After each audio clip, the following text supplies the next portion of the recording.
Imagine being a completely average teenager named Sora Mukojima, only to end up stranded on a chunk of rock floating in a literal abyss. Stranded solo in a monster-crawling wasteland, his only game plan at first was running for his life until running stopped being an option. Like they always say, comfortable lives breed soft people, but absolute nightmares forge absolute beasts. Flash forward 10 years, Sora's grip on reality was slipping his mind, fracturing as he greedily absorbed the life force of every freak he slaughtered. Fast forward 50 years, and the dude was still on a relentless killing spree, tearing through and devouring over 4 million nightmarish creatures. By the time he dragged himself out of that hellhole, humanity was completely erased from his DNA, turning him into the ultimate apex predator in a world currently getting overrun by its own monster apocalypse. But let's rewind. Sora found himself back in that hazy, depressing void, standing on that exact same hovering rock. Thick fog choked the ruins of crumbling old-school European mansions, giving off heavy ghost town vibes where nothing could possibly survive. Suddenly, a silhouette cut through the mist.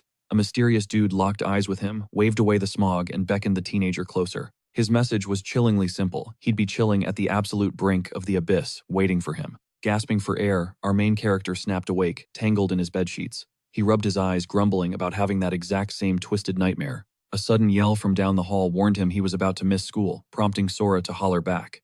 Still, he couldn't shake the creepy feeling that both the abyss and that shadowy guy were intensely familiar. Swiping the steam off the bathroom mirror, he brushed off the vision as severe study burnout. He spat out his toothpaste just as his dad peeked in, teasing him about sleeping in. Rolling his eyes, Sora fired back, reminding the old man he was 15 now and needed zero babysitting before snagging the bottle of mouthwash. He loudly roasted their cramped living situation, joking that a bigger apartment meant he wouldn't be subjected to his dad walking around in his birthday suit. His pops just laughed it off, dropping his usual promise about striking it rich and buying them a massive mansion where Sora and his brother Riku could finally have their own spaces. Sora immediately called out the cap, reminding him he'd been peddling that same lie for 5 solid years. His dad shrugged, admitting things were totally looking up anyway since Riku enlisted in the military. Nodding, the teenager acknowledged it had been 3 years since his older brother shipped out secretly, hyping himself up to follow in those exact same footsteps. Once he enlisted, he'd have to kiss this chaotic but cozy family dynamic goodbye. He'd be leaving behind a goofy dad who couldn't be trusted to do the dishes,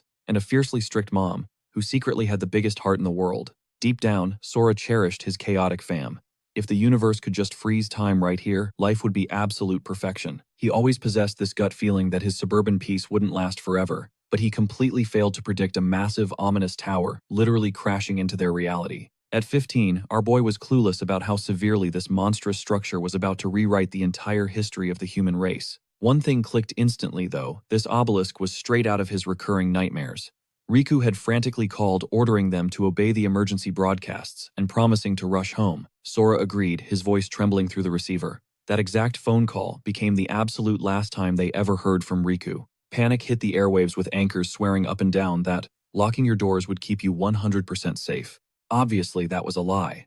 The TV channels quickly flatlined, leaving only a creepy looping radio message ordering all civilians to instantly sprint to the nearest underground bunker. Refusing to lose hope, his mom frantically scribbled a survival note for Riku before they hauled their bags out the door. The streets outside were screaming pure apocalypse. Every military convoy roaring past was packed with heavily armed troops, looking absolutely traumatized. Armored trucks rolled by, covered in terrifyingly massive claw gouges, trailing a stomach-churning stench of rotting meat right behind them. Staring at the carnage, his dad muttered under his breath, begging to know what the hell was destroying the world. When they finally hit the emergency camp, it was practically bursting with terrified survivors. Despite being shoulder to shoulder, the room was dead silent. It literally felt like a massive waiting room for the Grim Reaper. His mom grabbed his sleeve, whispering his name, and Sora quickly shadowed her through the miserable crowd. Of course, even during the end of the world, there's always that one toxic main character desperate for attention. A massive bully aggressively snatched a little kid's wrist, loudly accusing the toddler of jacking his food.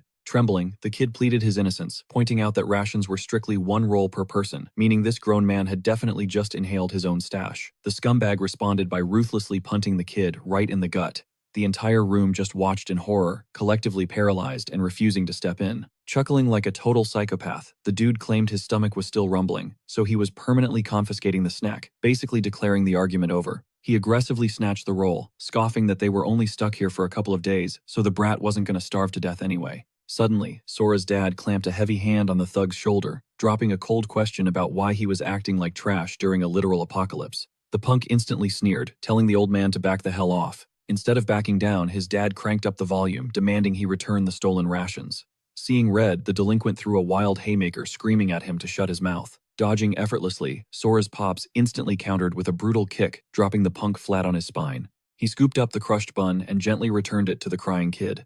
When the punk scrambled to his feet, he was met with the most menacing death glare imaginable. Swiping a streak of blood off his chin, the thug furiously spat on the concrete, vowing that he'd make them pay for the humiliation. Sora nervously checked on his dad, but the older man just brushed it off, swearing he'd keep a close watch on the creeping psycho. That terrifying face burned itself permanently into Sora's brain. That absolute piece of trash was Eiji Kagawa, the sadist who was about to make Sora's life a living hell. Another miserable day of getting trashed at school gets completely derailed when an armed guard kicks the door open. Barking out an emergency order, he commands everyone to ditch the shelter through the rear exit and scramble into the transport trucks. A guy in a suit immediately demands answers, but the soldier just grimaces, claiming the intel is strictly classified.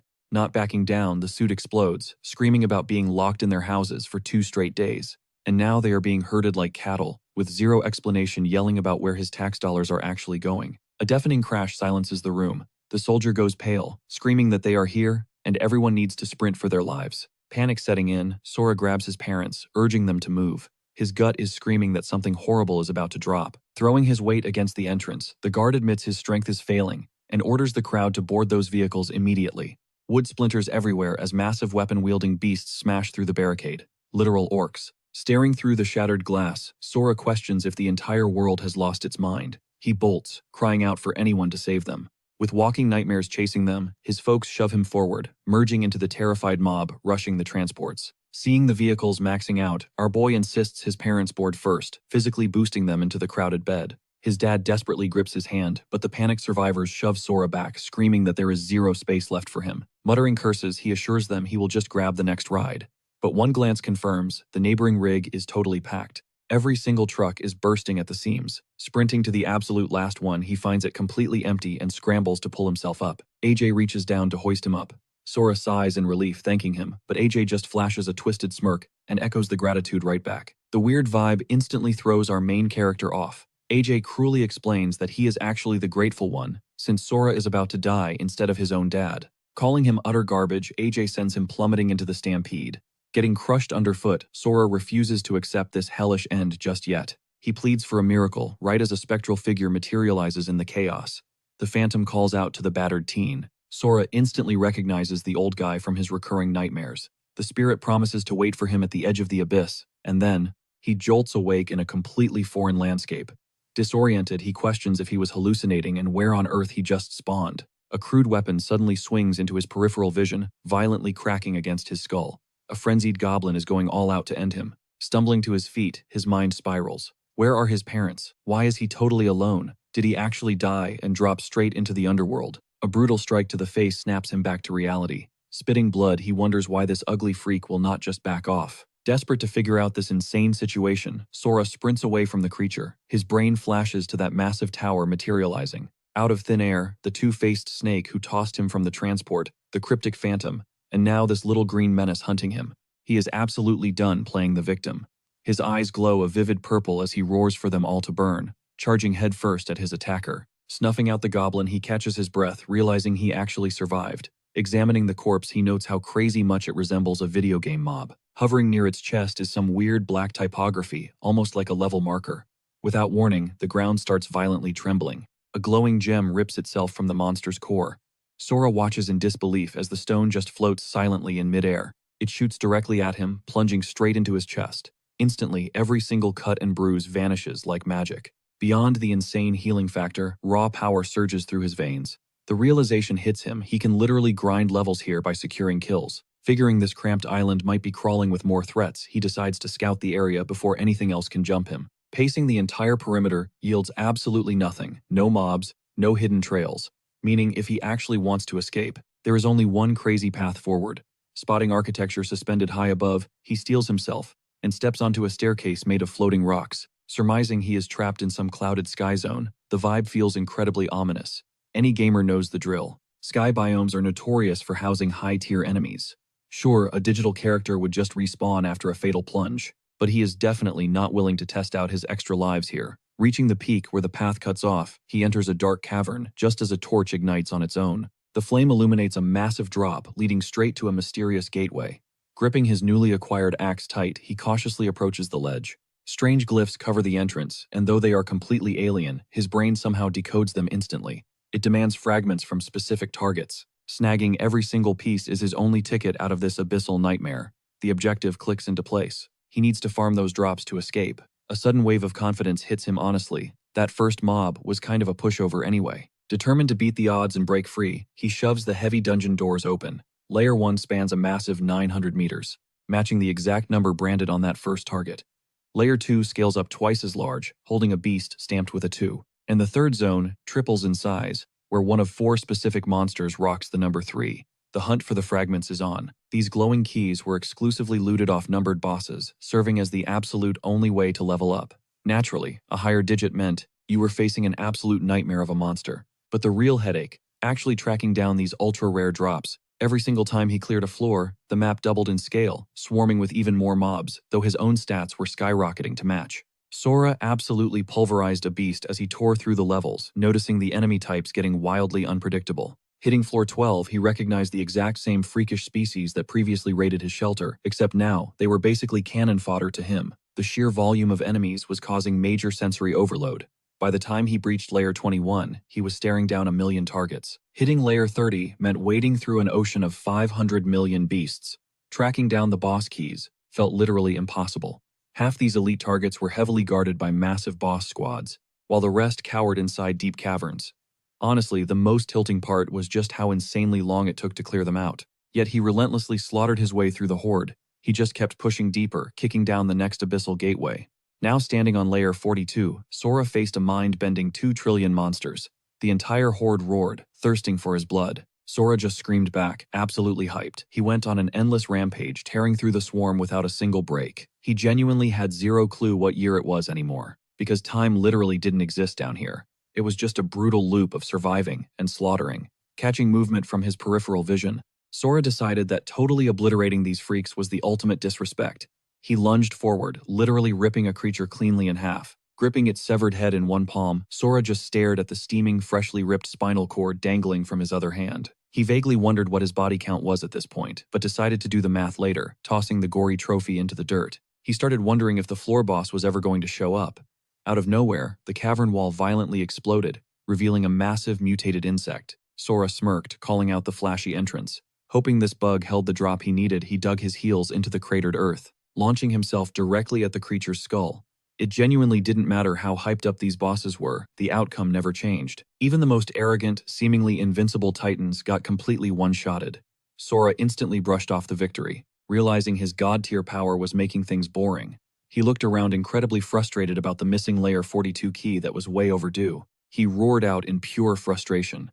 Flashback to that fateful year, when 20 massive structures abruptly spawned across the globe. Before society could even process the anomaly, swarms of nightmarish creatures flooded out, bringing humanity right to the brink of extinction. Casualties were astronomical. History dubbed it Judgment Day. But amidst the slaughter, a handful of survivors triggered an awakening, unlocking a bizarre holographic interface. These awakened individuals obtained godlike abilities. They essentially rebooted civilization, establishing elite hunter factions. Snapping back to the present abyss, Sora was sprinting after a stray creature demanding the system reveal its stats. Suddenly, mystical chains bound the beast out of nowhere. Ghostly voices echoed, screaming that some girl just popped a summoning scroll and needed to be stopped. Sora froze, realizing those were actual human voices. Was this a portal out? A massive grin wiped across his face at the prospect of escaping. He immediately dive-bombed the trapped monster. The abyssal interface desperately flashed red warnings, stating the portal absolutely could not handle more than 2 biological entities. Sora mentally declared that nobody was stopping his extraction. Glaring directly at the system prompt, he readied his strike. Meanwhile, back on Earth, just outside Sector S, a girl was sprinting for her life, desperately trying to shake her pursuers. Meet Yuzono Aika, currently capped at level 19. Suddenly, her foot caught a thick root, sending her crashing hard into the dirt. Total disaster. A female spellcaster groaned about the chase. The towering brute next to her ordered Aika to surrender the loot, mocking that a level 60 scroll was way above a noob's pay grade. Shosei Toshiba threatened to get violently creative if she didn't comply. Aika begged for her life frantically, reminding them that player killing was strictly banned and they were risking major guild penalties. Shosei Toshiba, a level 38 barbarian, just laughed in her face. He coldly stated that he was the law out here. He offered a twisted deal, hand over the item, and maybe she gets to walk away with all her limbs. Trapped, she glared back, warning him that pushing her was a fatal mistake. Panicking, Aika screamed that they left her no choice, and instantly triggered the forced summon. Shosei just trash-talked her, his eyes totally dead, as he charged up a heavy strike demanding the item one last time. Suddenly, his massive blade froze mid-swing. A glowing magic circle erupted beneath them. Aika smirked, declaring that if she was going down, she was absolutely dragging them to hell with her. Shosei realized she was forcing a chaotic pull and cursed her out. Aika fired back, that literally nobody could tame an elite beast pulled through a corrupted rift. The barbarian frantically screamed for his squad to interrupt her. Aika just shrieked, wishing them all a painful death. Instantly, a massive shockwave of pure energy blasted the aggressive hunters backward. Shosei panicked, feeling the suffocating pressure, realizing they were in serious trouble. A terrifying aura saturated the battlefield. The ambushers braced themselves, thinking a raid boss had arrived, only to stare blankly at a pathetic level 3, Cerberus. The tension instantly evaporated as they burst into hysterical laughter, mocking her ultimate trump card. She put her literal life on the line to guard that scroll, leaving everyone totally on edge about what kind of nightmare creature she was about to pull out. Out of nowhere, a single arm punched straight through the Cerberus. Sora ripped the beast to shreds like it was wet paper, leaving the whole squad utterly speechless. Was this dude some high-tier humanoid boss? The girl tried to get his attention, but he was completely zoned out, just muttering to himself that he was finally free. Bro straight up yelled that he made it out of that absolute nightmare. His manic laughter echoed through the area, carrying such an insane dark aura that Shosei felt his blood literally turn to ice. Aiko stood there frozen, trying to process who this absolute menace was. Suddenly, the laughter cut off, and his gaze locked onto her before he closed the distance in the blink of an eye. Flashing a wildly unhinged grin, he demanded to know if this was actually Earth. When she nodded, you could see the realization hit him. He was finally on home turf. He casually asked if she was at some cosplay convention. Taking that disrespect personally, Shosei rushed him, screaming at the top of his lungs not to mess with the Tiger's War Guild. The dude threw everything he had, but it didn't even leave a scratch. Sora just shot him a death glare, making Shosei realize he wasn't fighting a man, he was facing an absolute monster. Sora's trauma flared up, hallucinating the guy as a literal orc. He hoisted him up by the throat aggressively, demanding to see his identification number, leaving a gasping Shosei, completely clueless. Snapping back to reality, our boy dropped the dude. Shosei hit the dirt, trembling, having actually soiled himself out of pure terror. His crew scrambled to pick their humiliated boss up off the floor. Sora coldly ordered them to scram, while a retreating Shosei yelled some classic villain threats about getting his revenge. Staring at his brutal battle scars, the girl could not wrap her head around his completely broken stats. There was absolutely no way this guy was just another random mob, pulled from the abyss by her magical scroll. Snapping her out of her thoughts, Sora demanded to know exactly how much time had passed since those mysterious towers dropped. When she told him it had been 5 long years, it completely tripped him out. He still could not fathom if he was actually back in reality or why she looked like an RPG character. She quickly broke down how an awakening system had integrated with humanity. Sora felt a heavy pit in his stomach, had his home really flipped upside down, while he was rotting away in that void. Then she dropped the bombshell. City S just got absolutely leveled by the 7th massive monster wave. That hit way too close to home. That was his childhood turf. Desperate, he pushed for details on his hometown, only to hear it was nothing but rubble now. She tried to assure him that elite units were deployed to the front line, so the threat should be under control. Ignoring everything else, Sora asked for a single direction. The second she pointed a shaky finger toward the horizon, our guy straight up teleported out of there.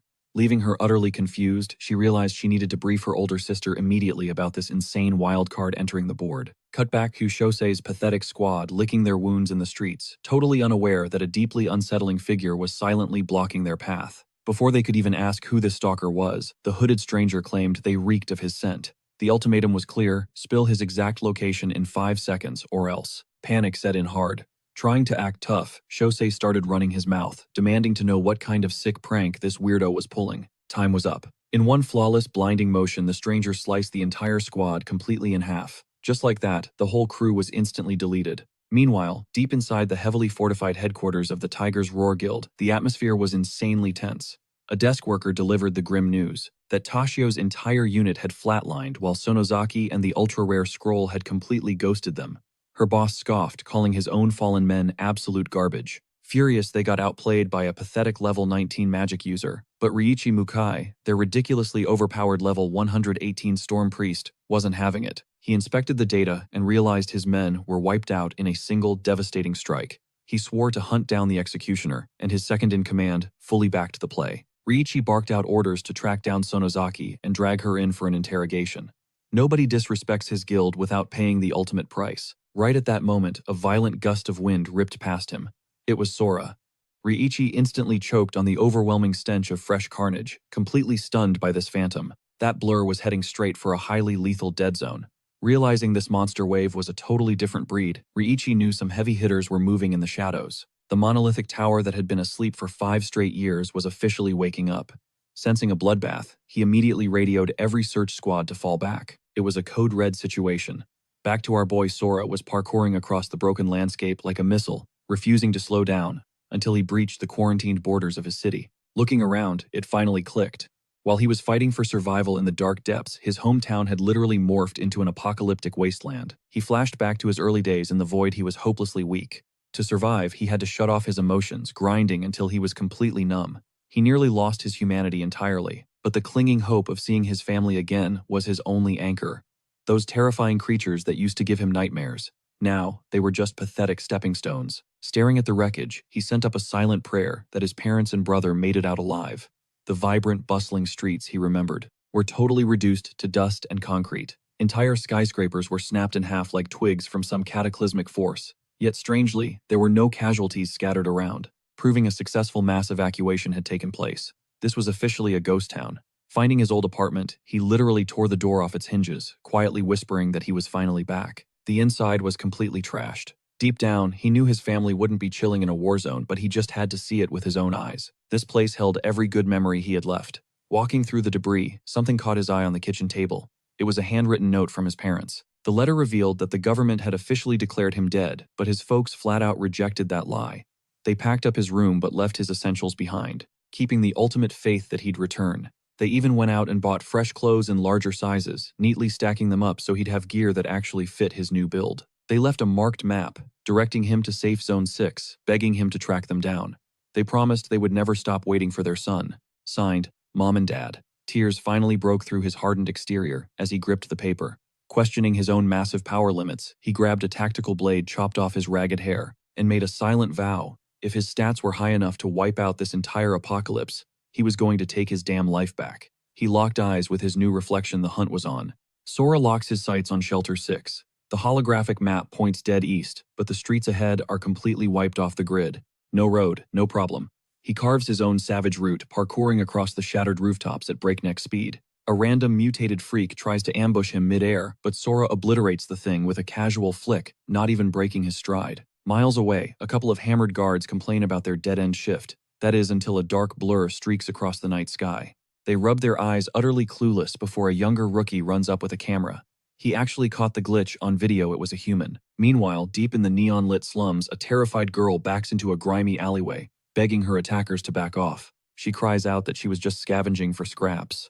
But these shady hunters just sneer, drooling over fresh meat like hungry wolves. Their leader AJ licks his lips like a total creep. He flashes a twisted smirk, promising they are absolute gentlemen who want to show her a good time. Tears stream down her face as she desperately pleads. AJ closes the distance, whispering sick promises about being gentle. He claims it would be a tragic waste to let her go.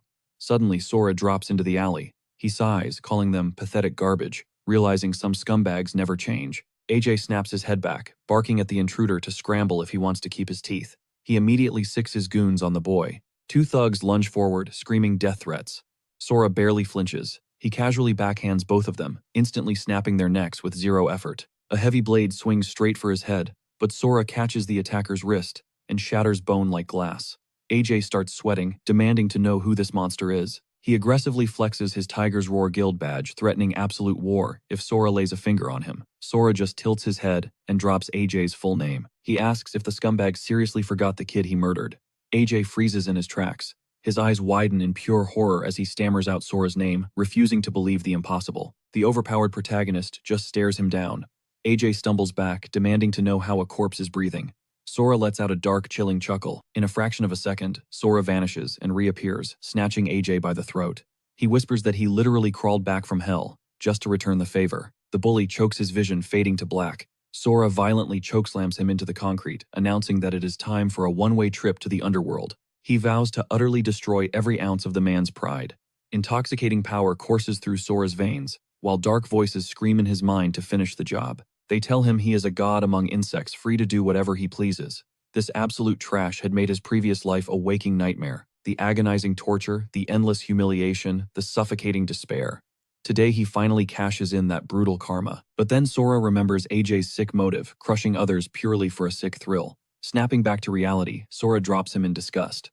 AJ gasps for air on the pavement, coughing up a lung. Sora realizes he cannot stoop to a monster's level, yet the memory of his murder burns bright. Letting this psycho walk away means more innocent people die. Stealing his icy resolve, he locks eyes with Kagawa again. He lays down the ultimate law. Since the assassination attempt failed, AJ gets to live, but walking away SCO tangent-free, not a chance in hell. The terrified thug trembles, asking what comes next. Sora coldly calculates the debt, 2 brutal years of relentless bullying. That earns him exactly 1 punch. Preying on helpless civilians, that is strike 2. And throwing him off a moving truck to die in the wasteland, that demands a heavy double tap. Survive 4 hits, and their bloody tab is cleared. AJ bursts into pathetic tears, screaming that a single blow would literally splatter his brains across the alley. Sora deadpans, telling him to chill out, and ruthlessly grabs him by the blood-stained collar. He pulls back his fist, promising a light tap. A sickening crunch echoes as Sora follows through, casually calling out the second strike. Crimson paints the concrete floor. Boom. Strike 3 connects with devastating force. Sora coldly orders the broken mess to stand back up, but AJ just sobs uncontrollably, begging for the sweet release of death.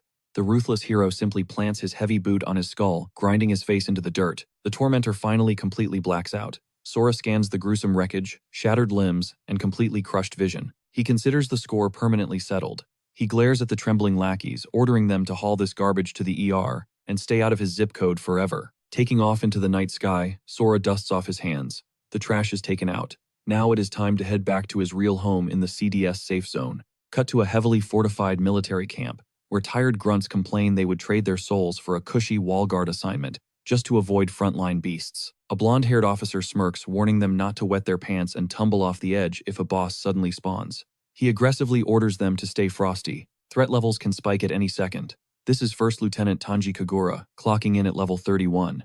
Private Shoki brushes it off, arrogant about their impenetrable haven. He proudly claims monsters would never dare breach their perimeter. Cue the absolute irony. Out of nowhere, the massive barricades violently shatter. A towering level 45 Kraken spawn crashes the party. The panicked squad immediately empties their assault rifles into the beast, but the bullets just piss it off. Pure terror sets in. A rookie screams that their standard-issue guns are doing 0 damage against a creature ranked that insanely high. The armored titan rears back for a devastating strike. Tanji shrieks for everyone to scatter, but the monstrous Kraken violently crushes the ground beneath them. It literally snaps, screaming soldiers in half like dry twigs. A blood-soaked survivor cries out for his fallen buddy Shun, cursing the freakish octopus to burn in hell. Blinded by grief, he vows to butcher the thing himself. Absolute chaos erupts across the bloody battlefield. Suddenly, a mysterious guy steps into the carnage, holding a strange box. The desperate platoon unleashes a storm of lead, but then the gunfire abruptly trails off. The monstrous Kraken has completely frozen its terrifying gaze, locked dead on the sky above. The entire squad freezes in sheer disbelief. Tanji squints, wondering if the beast actually just spooked itself, right as the colossal freak tightly retracts its slimy appendages into a defensive sphere. Staring dead into the clouds, the creature leaves itself wide open, prompting a nearby grunt to yell that whatever terrified the beast just handed them the ultimate opening. Chucking a payload of heavy explosives, he screams at the freak to burn instantly, triggering a blinding inferno that swallows the squid whole, while the platoon prays they actually vaporized it. But as the smoke clears, the monstrosity sits perfectly coiled, totally unfazed, and glaring back without a single dent, causing the trooper to lose his mind, screaming that this makes 0 sense. A jagged pincer snaps straight for the guy's throat, but out of nowhere, Sora drops from the sky and violently crushes the beast's skull directly into the pavement, leaving the entire squad absolutely, totally stunned. Piecing it all together, Tanji realizes the creature was actually trembling because of the absolute unit standing on its corpse, a dude who just one-tapped a boss that literally tanked a literal carpet bomb. Raw destructive energy on an S-rank scale like that is practically mythical, and Tanji swears he has never laid eyes on this overpowered anomaly in his entire life. Desperate for answers, he blindly triggers his appraisal ability only to get slammed by a massive error screen that completely shatters his expectations. The UI utterly blanks out his stats, flashing a terrifying system warning, demanding he show respect to a superior being right before his consciousness violently snaps and he collapses. Panic erupts as the troops scramble to check on their knocked-out lieutenant, but Sora just casually glances over his shoulder, calmly mentioning he needs a quick favor. The overpowered stranger casually asks for the exact distance to safe zone number 6, prompting a shaky grunt to reply that it sits exactly 50 kilometers straight up north. The catch: anyone heading that way has to navigate straight through the notorious Sector X, instantly sparking our hero's curiosity about this mysterious designated zone. The jittery survivor explains it functions as a massive quarantine bubble, purposely drawing the horde's aggro into one spot to prevent total citywide annihilation. The crew casually mentions the place is overflowing with premium loot drops, making Sora internally geek out over the fact that slicing up real-world beasts actually yields RPG-style rewards. Pressing for stats, he asks where the squid ranked on the danger scale, and the trooper nervously admits that hitting level 45 makes a beast an absolute nightmare. Shocked that a measly mid-tier mob caused this much panic, Sora casually questions the horde's high-level count, getting a sketchy estimate of roughly 100 elites roaming the battlefield. The grunt mutters that if anything stronger showed up, the human race would already be completely wiped off the map, prompting a chill nod of appreciation from our protagonist. Left utterly jaw-dropped by his insane aura, the soldier frantically screams out, nervously admitting that what he is about to ask borders on absolute insanity. He practically begs the living weapon to dive directly into Sector X, swearing that a god-tier hunter like him could single-handedly prevent a massive bloodbath. Shrugging off the heavy stakes, Sora simply points out that slicing through that infected zone is the quickest route to Safe Zone 6, catching a desperate nod of confirmation. Locking in his decision, our main guy gives a thumbs up, and when the baffled troop asks if he is seriously committing to the suicide mission, Sora drops the coldest one-liner. He casually promises to utterly dismantle whatever pathetic creature is unlucky enough to breathe in his general direction. Cutting back to the heavily fortified frontline base, an exhausted commander lets out a heavy breath just as a medic notices Tanji, jolting violently awake immediately, demanding his total blackout time. The medic assures him he was only out cold for 10 solid minutes, entirely saved by a clutch instant heal potion looted straight off a fresh carcass. Ignoring his own vitals, Tanji frantically demands the exact location of the godlike dude who bailed them out, totally freezing up when the private points straight towards the northern border. Grabbing the kid's collar, the lieutenant demands a stutter-free replay, listening in sheer horror as the grunt explains the anomaly marched off toward bunker number 6. Eyes practically bulging out of his skull, Tanji asks if the guy stepped straight into Sector X, getting a grim confirmation that the absolute madman strolled into the death trap without flinching. Barking like a mad dog, Tanji screams for a direct hotline to HQ, instantly leaving the rookie stammering, while the lieutenant violently calculates he has a brutally tight 10-minute window. Sweating bullets, he prays he can intercept the literal ticking clock heavily, breathing as the comms officer confirms he blasted an absolute priority SOS straight up the chain. The confused subordinate begs for context on dragging the highest brass into this, forcing Tanji to spit out that today's playbook is radically different from any standard raid. Spilling highly classified military secrets, he reveals the grunt squads were purposely kept strictly in the dark, especially regarding the true terrifying nature of Sector X. That sector wasn't meant to trap the horde. It was heavily rigged as an absolute glassing zone for heavy bombers, precisely as the chaotic call finally connects to the megabase. An elite desk jockey flags a red alert ping from grid B22, catching the attention of Renji Kumagaya, a ridiculously toxic level 58 pyromancer, who casually orders the line opened. Smashing her holographic keys, the assistant patches it through, letting Tanji violently rattle off his clearance code BW3422 before gasping out his critical update. He heavily stresses that an unidentified god-tier rogue just wandered blindly into the active airstrike grid, causing Renji to roll his eyes and scoff at why he should even care. The arrogant superior asks if the lieutenant seriously crashed the comms, just to confess a rookie screw-up, forcing Tanji to gulp down his raging anxiety and shoot back a hard negative. Pleading for a massive loudspeaker alert to warn the rogue, Tanji heavily insists that letting a literal powerhouse evaporate in friendly fire is a totally unforgivable waste of an asset. Annoyed by the hype, the fire mage demands hard data on this so-called powerhouse's combat level, causing Tanji to choke up and admit he has absolutely zero clue. Pinching the bridge of his nose, the arrogant boss slowly mocks the situation, summarizing that some completely unranked random shattered protocol to play hero in a literal blast radius. And for this nobody, they are begging to pause a multi-million-dollar strike, while his female co-commander coldly notes the idiot will likely be a pile of ash before the mic even turns on. Renji bursts into nasty laughter, roasting Tanji for being completely brain-dead but insanely hilarious, insulting the frontline scrubs for needing constant babysitting instead of manning up. Flexing his heavy authority, he threatens that, while he rarely micromanages, flagging a delay to the megabosses over some stray dog will severely sabotage his own spotless record. He absolutely refuses to take the fall for this clown show, while the wildly overpowered level 73 powerhouse leaning next to him Mitsunosaki silently judges the whole vibe. Internally rolling her eyes, she questions how this toxic loser can openly sabotage his own men while they face a brutal bloodbath, completely writing him off as a massive narcissistic joke. Yet through the heavy static, she finds herself genuinely fascinated that the meticulously trained Kagura is throwing his entire career away just to bail out a total nameless phantom. Was he really worth scrapping the entire mission? That question burned in her mind as she thought about his insane power. Sweat drips down Tanji's face as he waits for the radio to crackle to life. Mei silently weighs their options for a beat. She signals Lieutenant Kagura, assuming he isn't trying to sabotage them or derail their strategy. But he better have a bulletproof excuse ready to go. Otherwise, she'll drag him straight to a court-martial herself. Tanji flinches, stammering out a panicked repeat of her threat. Mei shoots a look at Major Kumagaya, asking if that satisfies him. He just scoffs with pure disgust, demanding a damn good explanation. Tanji drops the bombshell. This mystery guy obliterated a level 45 baby kraken with 0 effort. Just one hit. Mei absolutely freezes. Her jaw hits the floor. That kind of raw damage easily eclipses an A-rank hunter. Could the military be hiding a rogue S-rank? Renji shoots that theory down immediately.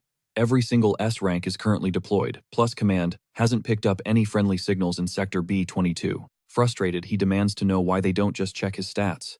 A simple inspect skill should have revealed everything right. Tanji hesitates, stumbling over his words. He admits he tried, but the second he activated the skill, a massive wave of data fried his brain, knocking him out cold. That massive data overload proves the guy is rocking a level of at least 100. The entire room goes dead silent. Renji eventually clears his throat, admitting that kind of power is insane. But it still doesn't justify pulling the plug on a massive tactical strike. Nobuo Uwasa, an elite level 33 mage, backs him up. They can't just ditch their sworn duty over a wild card they know absolutely nothing about. Thousands of troops from multiple divisions are already locked in position. They have enough firepower to completely secure the blast radius and the surrounding buffer zone. The strategy was foolproof. Drop the payloads, then let the garrison troops mop up whatever surviving beasts try to escape. But if they trigger an emergency broadcast, that siren would act like a dinner bell, pulling every monster straight toward the sound. The defensive lines would break instantly, leading to an absolute massacre of thousands of soldiers. Trading tens of thousands of lives to save one dude? Hell no. Even if he is a god-tier S-rank. Command refuses to gamble with those odds. Renji mutters an apology. Tanji stands there utterly crushed. Mei stays quiet for a moment before finally dropping the hammer. Request denied. They refuse to throw away a massive coordinated strike just to bail out a single hunter. The decision is set in stone. Click. The line goes dead. An oppressive silence falls over the squad as Tanji slowly drops the phone, looking completely defeated. A fellow private steps up trying to comfort the lieutenant by saying he did everything possible. But Tanji just grinds his teeth white, knuckling his fists in pure rage. He forces out that this is just the harsh reality of war, and the big picture is what actually matters. The private stares at his commanding officer, then zeroes in on the vehicle keys clipped to Tanji's belt. In a flash, he swipes them. Tanji barks at him, demanding to know what he's doing, and ordering him to stand down. The airstrike is dropping any minute, but the soldier refuses. He shouts that he still has 6 minutes on the clock, plenty of time. He sprints toward a Humvee. Renji loses it, screaming at Private First Class Shoki Matsura that he's begging for a court-martial. He barks the order to return to formation immediately, but the Humvee just burns rubber, tearing down the road. Another trooper asks if they should intercept him. Lieutenant Tanji just tugs the brim of his cap down, his voice heavy. He tells them to let him go. The kid made his choice and knew exactly what the consequences were. Gripping the steering wheel, Shoki prays he makes it in time. Little did this reckless private know the absolute unit he was racing to save was about to become humanity's greatest weapon, casually one-shotting elite beasts left and right. Inside the cab, Shoki curses under his breath, realizing he lost the trail. Where the heck did this guy vanish to? He took the most direct path and the clock was mercilessly ticking down to 4 minutes. The math doesn't add up. If Shoki can't spot him, the dude has to be moving way faster than the Humvee. Area X is looming right ahead. If he blasts the PA system, he might grab the hunter's attention, but he'll definitely agitate the horde. With the timer flashing under 2 minutes, Shoki clicks the megaphone on. To hell with stealth. He lets out a heavy breath into the mic, flooding the zone with deafening static. He mentally accepts that his career is officially ruined. Taking one last massive gulp of air, he stares at the dashboard and screams his lungs out. He yells that he's the rookie from earlier, begging the guy to retreat because the sky is about to rain literal fire. His desperate warning echoes across the ruins, and Sora catches every single word. Wait, an airstrike. Suddenly everything clicks into place. No wonder this place is a ghost town for hunters. Sora knows he can slice through these monsters like butter, but surviving ground zero of a carpet bombing, that's a whole different ballgame. Playing it safe is the only move here. That crazy private literally put his neck on the line, driving straight into the danger zone, just to give him a heads up. Sora refuses to let that kind of loyalty get rewarded with death. Meanwhile, Shoki sweats, bullets praying his message landed. In the final minute, every single mutant in the vicinity snaps its neck toward the Humvee. The ground shakes as the horde charges. Shoki realizes he just made himself public, enemy number one. Panic sets in. He cranks the steering wheel, screaming that he needs to bail right now. The engine roars as he floors it, watching the final seconds melt away, shrieking that he's completely trapped. Suddenly, a massive beast slumps over dead on arrival.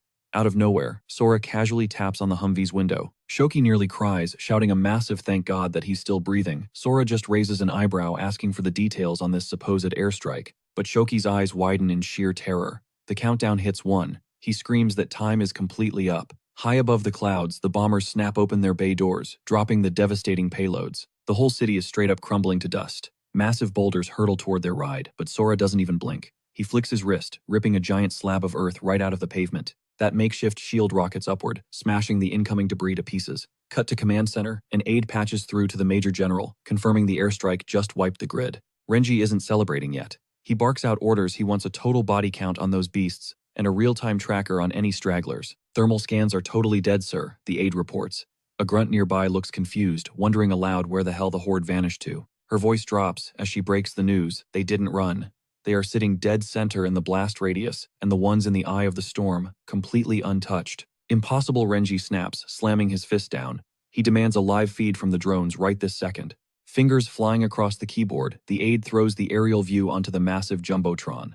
Gasps fill the room as they try to figure out if the freaks somehow manifested a force field. Then they spot it. Right in the epicenter, a cloaked dude is literally surfing on top of a gargantuan beast. Renji's eyes widen just as a monster lunges straight at the camera lens. The Leviathan screeches, sending shockwaves into the atmosphere. Static floods the monitor as a massive, scaly fist violently pulverizes the drone into scrap metal. Signal lost. We are completely blind out there, the aide yells over the chaos. Mei steps up, eyes locked on the dead screen.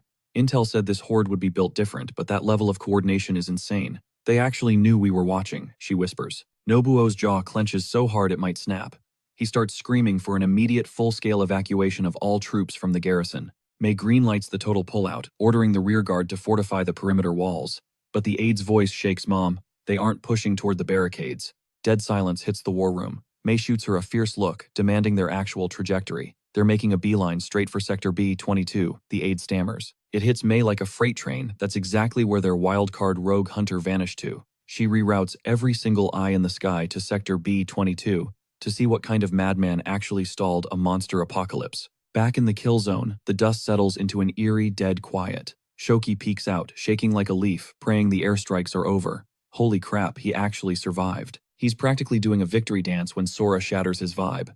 Keep your guard up, Sora mutters flatly. If we didn't turn to ash, neither did those freaks. And guess what? The whole swarm is zeroing in on their exact coordinates. Sora's instincts flare up. He shoves Shoki toward the dirt, sensing massive hostile energy closing in at breakneck speed. Shoki stumbles, asking if it's just friendly recon tech. No chance. Those beasts just swatted a military drone out of the sky, a tactical IQ they've literally never shown before. Sora glares at the horizon. Save the shock for later, he growls. Over the ridge, an absolute army of colossal titans breaches the skyline, staring right at them. He barks at Shoki to ditch the area like yesterday, but Shoki is frozen, staring upward with pure terror as his system displays the insane stats hovering over the horde. Are you kidding me? He panics. This is an elite death squad, and their boss is pushing past level 90. Worse, that hellfire bombardment didn't even singe their fur. Shoki's brain goes into full meltdown mode. They are absolutely cooked. But Sora just stretches his neck casually, pointing out that they didn't take any damage either. If heavy artillery can't put them down, I'll just beat them to a bloody pulp with my bare hands, he smirks.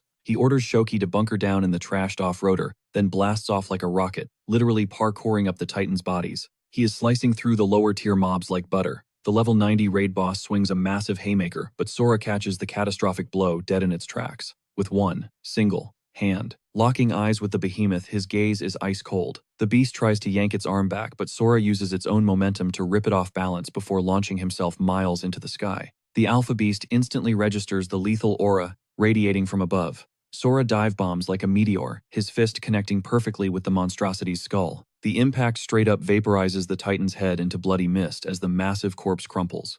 Landing flawlessly on the remains, our boy locks sights with the shadowy cloaked boss. Sora narrows his eyes, admitting he couldn't even detect the guy's aura hiding up there. The hooded creep just smiles a twisted grin and whispers, "Found you at last." Grotesque, writhing tentacles slither out from beneath his dark robes, probing the dead titan beneath them. He repeats himself, his voice dripping with sinister obsession. He dubs Sora the Seed of the Abyss, demanding the filthy thief hand over what was stolen. Sora just tilts his head, completely lost by the supervillain monologue. The freakish guy snarls, declaring that anyone who dares to hijack another being's sacred power is getting a one-way ticket to the afterlife. Without warning, razor-sharp appendages whip straight for Sora's throat. But our overpowered MC casually catches the lethal blades mid-air without breaking a sweat. "If that's your A-game, you aren't killing anyone today," Sora taunts. But suddenly, a massive shadow eclipses him from above. Another colossal beast pile-drives its palm right onto Sora, trying to crush him into the dirt. High above a military lens catches it all. The hooded psycho glances up, scoffing at the Odin's crow, spying on them. He instantly writes it off as pathetic human garbage. Down below, Sora effortlessly pries the giant hand off his body, calling up to the weirdo. "Hey, if you actually want me dead, you're gonna have to try a hell of a lot harder." He twirls his spear, lunging for the kill, but the villain's body warps into shadow and phases out of reality. Sora skids to a halt, scanning the empty air. The psycho's voice echoes from the void, gagging over the fact that absolute trash-tier humans dare to monitor him. He finds their pathetic tech absolutely revolting. He snaps his fingers toward the sky. Instantly, a titan leaps up and drop-kicks the surveillance tech into oblivion. The villain then broadcasts a chilling command to his horde: eradicate every single eye in the sky. Miles away in a fortified bunker, a tech jockey curses as his monitor fuzzes to static. Still, he lets out a breath, figuring he at least got enough intel to close out the objective. He realizes the entire monster migration was thrown off course because of one absolute mad lad, a solo hunter squaring off against an apocalyptic wave by himself. He scrambles to radio command about this anomaly, but a deafening crash rocks the steel barricade behind him. The grunt dives for cover, screaming that his position is compromised right before his mic cuts out in an agonizing shriek. The cloaked psycho cackles like a maniac, unleashing his monstrous pets to slaughter anyone breathing. Sora's eyes darken his grip, tightening on his weapon with pure rage. He flashes back to Shoki's desperate words, how a powerhouse like him could literally save humanity, and how the kid risked everything just to drop a warning. Nearby, Shoki panics, yelling that some kind of tech got wedged in their wreckage. Sora's jaw clenches so hard it could shatter glass. His aura explodes as he locks onto the villain, growling, "If you want to end a raid, you always decapitate the final boss first. Look, the math is simple. If you want to keep the body count at 0, you gotta speedrun these villains." The colossal beast violently swings its massive fist, but Sora effortlessly sidesteps the strike. He realizes instantly, ever since that creep fused with it, the Titan's damage output has completely skyrocketed. Tracing the dark energy radiating across the cracked pavement, Sora realizes this dude just refuses to stay down. What's actually tripping him up, though, is the freaky resemblance the villain looks practically identical to him. Out of absolutely nowhere, the imposter manifests a pitch-black blade. The sheer magical pressure radiating off the weapon instantly puts Sora on edge. That shadowy broadsword screamed bad news. Smirking, the villain declares it's his literal destiny to wipe out the Seed of the Abyss. He swings, but Sora flawlessly evades the lethal arc immediately, countering with a bone-rattling punch straight to the guy's forearm. In a flash, Sora completely disarms him, snatching the dark blade right out of his grip and immediately charging back in. The bad guy shoots him an absolutely venomous glare, but Sora's heavy swing just violently cleaves the concrete. Staring at the crater, he wonders if his strike got completely negated, and why this terrifying aura felt so weirdly nostalgic. It was basically a carbon copy of the Abyss's own energy. Warping back onto the giant creature's shoulder, the enemy scoffs, mocking Sora for relying on stolen loot. With a simple flick of his wrist, the dude completely blips out of existence. Sora's mind races, realizing this abyssal magic has way more broken mechanics than he originally thought. Realizing this boss fight is going to be a marathon, his top priority becomes evacuating the injured soldier. He casually asks Shoki if he's terrified of heights, to which the guy shakes his head. Suddenly, the wrecked military vehicle violently jolts upward, leaving Shoki completely stunned. Sora smirks, announcing their impromptu flight plan, while the villain instantly calls him a total clown. The imposter barks at him to stop disrespecting the absolute might of the Abyss. Condensing pure darkness into a massive floating orb, he delivers his villain monologue. Top tiers don't exist to babysit the weak, he sneers. They exist strictly to level up. He sentences Sora to bleed out right alongside this pathetic mortal. The projectile's velocity is completely insane. Sora knows running is pointless, it would hunt them down in seconds, so he decides to just shatter the thing head-on. Launching himself directly at the death ball, Sora pulls back his arm and delivers a devastating right hook. As the blast clears, he desperately hopes he actually shattered it. But his knuckles hit absolutely nothing. It was just a phantom decoy. The terrifying reality sets in the exact second. A blood-curdling scream echoes from right behind him. The true dark payload brutally rear-ends the floating car.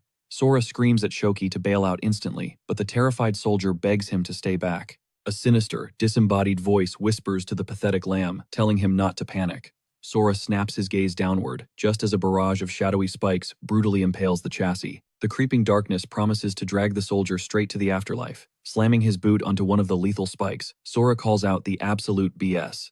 Meanwhile, the imposter touches down right on the hood. Taunting Sora to chill out, the villain watches as our hero physically rips the shadow tendrils apart with his bare hands. The creeping entity mocks them, pointing out the soldier isn't quite a goner yet. The freaky dark magic instantly shifts aggro to Sora, actively trying to puppet Shoki's half-dead body. The villain coldly remarks that helplessly watching your precious allies get completely slaughtered right in front of you is the tragic, beautiful fate of the abyssal seed. Sora doesn't even flinch, just hitting him with the most absolute death stare imaginable. His voice drops perfectly flat as he asks if this psycho gets a kick out of actively stomping on innocent people's dignity. The imposter just cackles like a maniac, effortlessly manipulating the dark tendrils. Why even ask the obvious, he sneers instantly, triggering a devastating ultimate attack, Obsidian Storm. A savage barrage of dark projectiles mercilessly shreds through Sora's clothes and flesh. Unbothered, Sora taunts the guy, asking if that weak combo is really his maximum output. The dark matter violently detonates right on top of him, but as the smoke clears, Sora is already winding up his fists. Spitting that literal trash like him makes him physically sick. Our boy explodes into motion. He viciously shatters the barricade of dark spikes with a single blow, rushing the villain down at blinding speeds. He reaches out and secures Shoki's limp body in a flash, but the soldier's eyes are completely void of life. The parasite has him, forcing his puppeted limbs to violently pummel Sora with a ruthless combo. Tanking the hits, Sora's only thought is absolute guilt for dragging this random guy into his chaotic mess. Seizing the opening, the imposter teleports directly behind our hero. Spinning on a dime, Sora launches a fully charged counterattack. The villain just smirks, branding it completely useless, and calling Sora a literal noob. He roasts Sora for having zero clue how to actually wield abyssal magic, claiming a victory is mathematically impossible. That arrogant monologue gets violently cut short by a fist connecting straight with his jaw. The impact sends the villain flying across the battlefield, violently skidding across the concrete like a ragdoll. Sora calmly brushes himself off, telling the guy he never even stood a chance. Before he can follow up, the colossal beast stomps forward to act as a meat shield. Coughing up blood, the imposter is completely shell-shocked. He cannot comprehend how Sora actually managed to bypass his defenses. Newsflash, people actually level up. Sora mocks, instantly re-engaging the dash. Panicking, the villain mutters that things just got incredibly dicey and desperately scrambles back onto his titan's shoulder. He realizes with sheer horror that Sora legitimately copied his abyssal magic just by analyzing his attack patterns. Suddenly, losing visual, the imposter frantically scans the battlefield. He didn't look up. Sora materializes right in his blind spot fist, practically glowing with killing intent. The villain aggressively backflips away, forced to admit this kid is a total monster. Sora taunts that dodging is cute, but surviving this next move, not happening. With a devastating shockwave, he absolutely obliterates the summoned beast. The giant titan gets violently bisected right down the middle. But watching the severed fleshy halves magnetically snap back together, Sora realizes this dude is spamming that annoying regeneration hack. Time for a tactical swap, he locks onto the creature's true nucleus. Plunging his hands into a dense orb of dark matter, he violently rips it upward, commanding the core to just completely implode. The massive beast lets out a terrified shriek, refusing to accept getting one-shotted.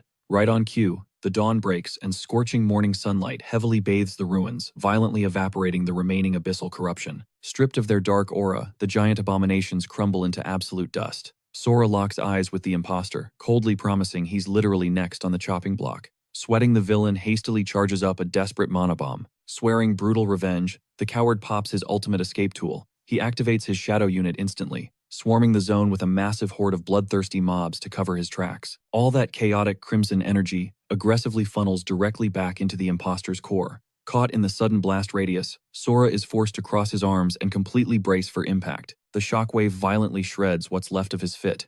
Lowering his guard, Sora's jaw drops. The battlefield is totally empty. He can't believe this high-tier villain genuinely burned an ultimate skill, literally just to rage quit the lobby. Sighing over his absolutely ruined drip, he checks his pockets and lets out a massive breath of relief. The treasured photo of his parents didn't get a single scratch. Yanking open the mangled car door to check on Shoki, Sora softly mutters that this soldier definitely has people praying for his safe return too. Sora snatches the necklace off his chest, digging a makeshift grave for Shoki in the dirt.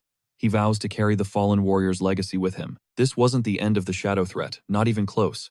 The enemy had devoured way too many souls, making a surprise attack inevitable at any given second. The villain's sick promise echoes in Sora's mind. He would be forced to watch his loved ones perish right before his eyes. A twisted so-called beautiful destiny. Realizing he absolutely cannot let that monster reach the safe zone first, Sora launches himself forward. Racing against the clock, he completely abandons Area X. Meanwhile, military scout drones swarm the abandoned sector. May barks orders through the comms demanding a full sweep. She wants the perimeter locked down tight, not even a glitch in the matrix slips past their radar. Ground troops scale the rocky terrain.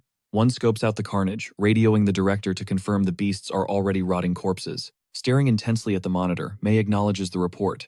Her gut twists, fully aware the massacre had gone down way before they arrived. She commands her squad to rip through the drone footage and flag every tiny detail.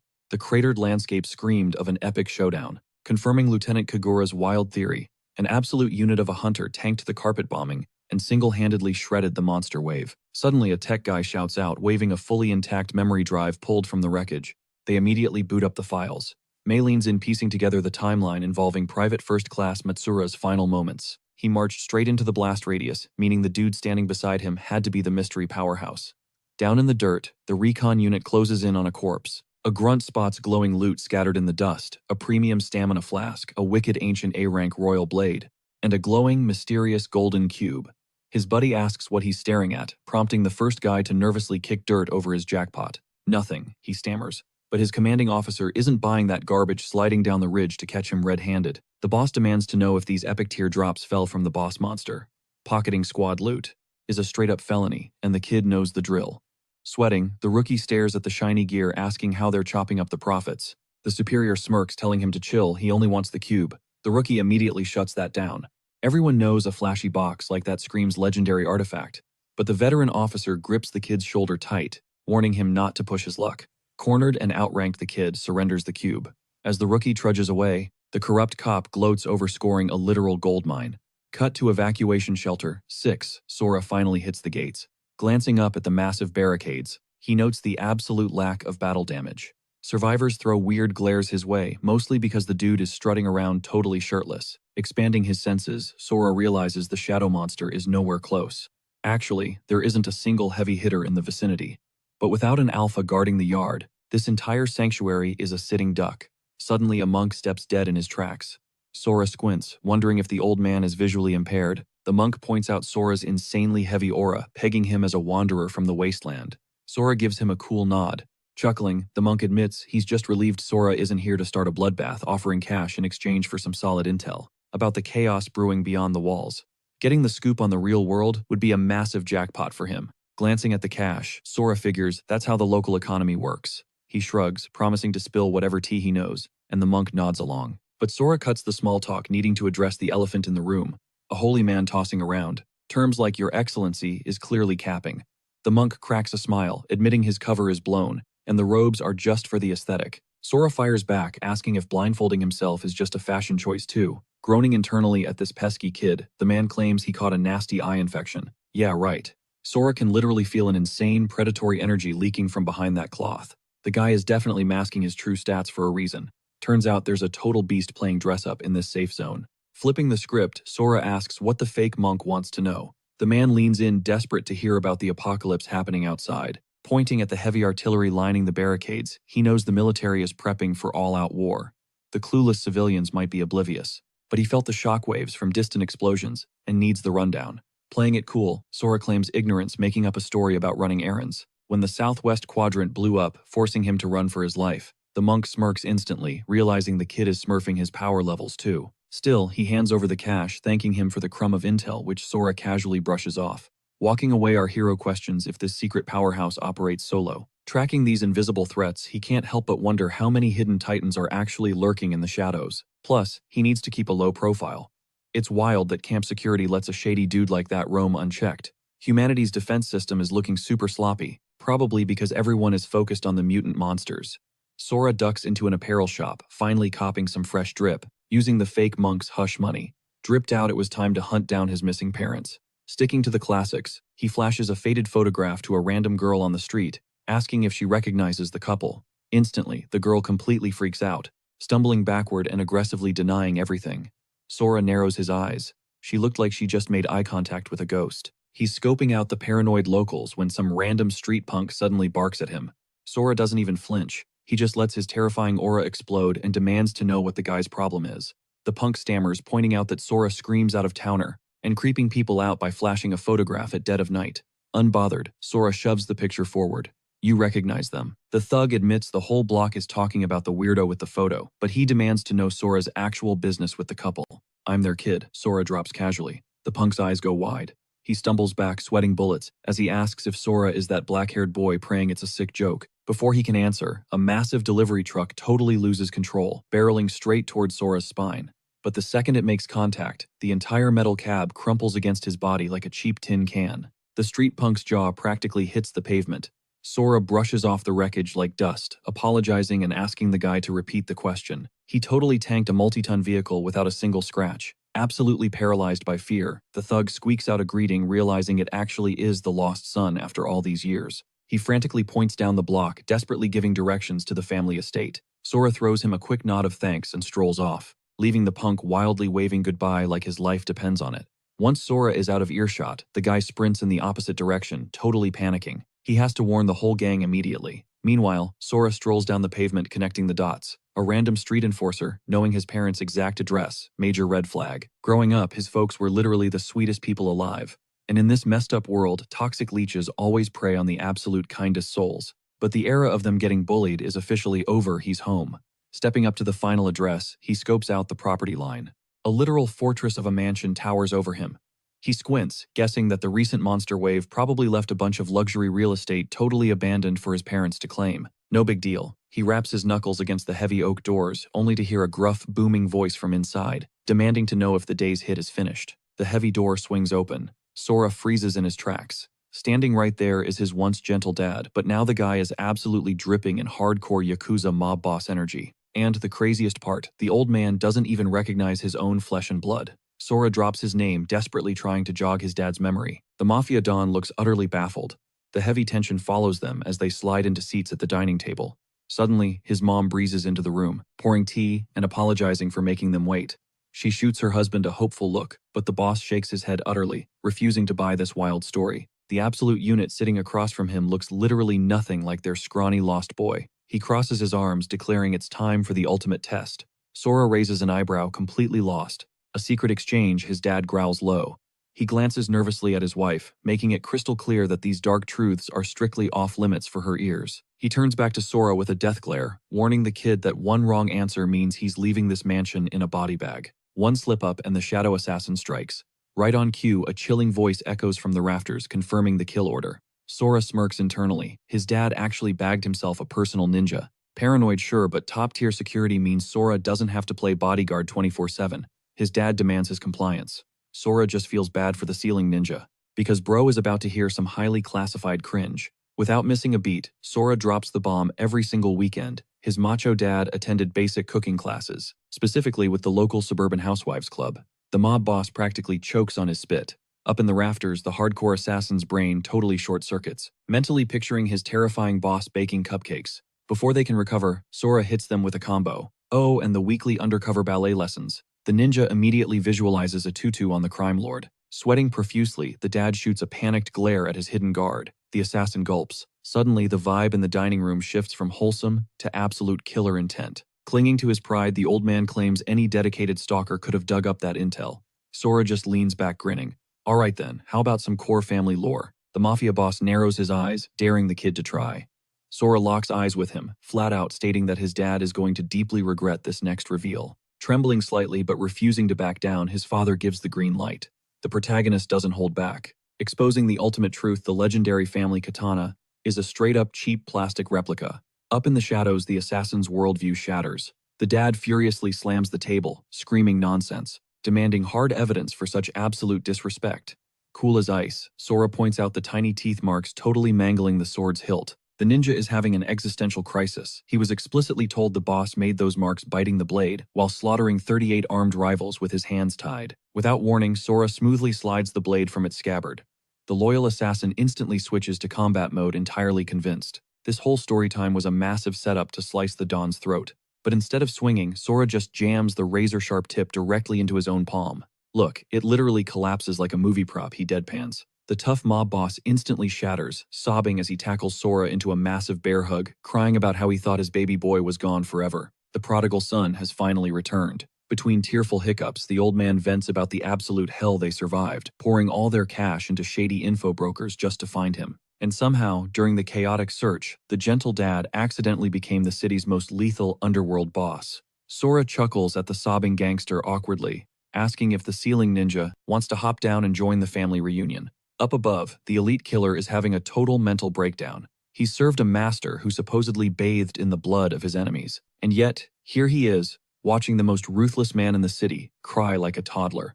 Witnessing this highly classified honor-destroying moment, the assassin decides his best survival tactic is sprinting to another country. But as he moves, Sora's grip crushes his ankle. Hold up, Sora smiles. Dad wants a word. Fast forward 5 minutes, and it's the most awkward 4-person dinner party in history.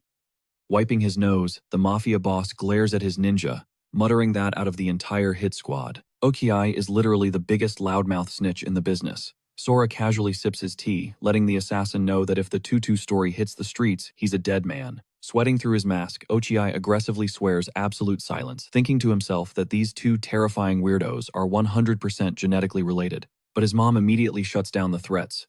Okiai looks at the madam visibly touched, but she hits him with a death glare, warning him to keep his mouth shut. Okiai bows his head, totally submitting. Meanwhile, his dad completely ruins the tension loudly, bragging about how relieved he is that Sora didn't expose his embarrassing snoring or sleep farting habits. His mom just deadpans, pointing out that he literally just snitched on himself. For a split second, Sora feels like he's been dragged right back into the suffocating chaos of the abyss.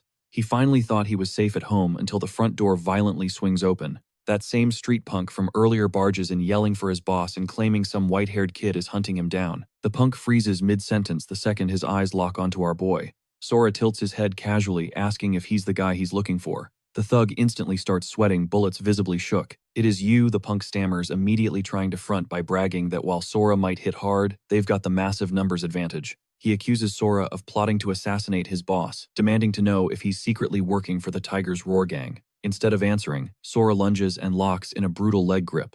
Staring literal daggers into the punk's soul, Sora shoots a chilling glance at his dad, asking why he hasn't formally introduced his own flesh and blood to his crew yet. Stepping up, the old man proudly announces that this absolute unit is his son, the exact same kid who vanished off the face of the earth 5 years ago and just miraculously walked back through the front door. The dad tries to hype up Sora's stats, only to awkwardly realize he has zero clue what his kid's level actually is. Without missing a beat, Sora drops a massive bombshell. He doesn't even have the system. The entire room goes dead silent in shock. Jaws drop as the crew demands to know how anyone could possibly survive the brutal fallen zones for 5 whole years, completely systemless.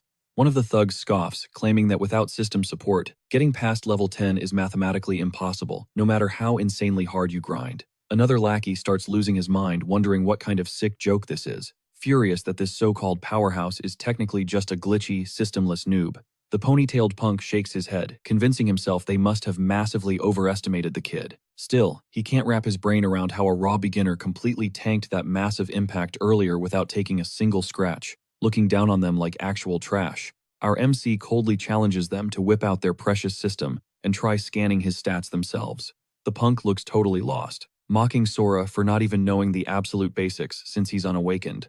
He smugly explains that while the system easily flags monster levels, peeking at another human's stats requires an ultra-rare inspection skill. His dad backs this up, chiming in that barely any top-tier hunters even possess that kind of overpowered ability. But the thug smirks, bragging that their boss actually has it equipped.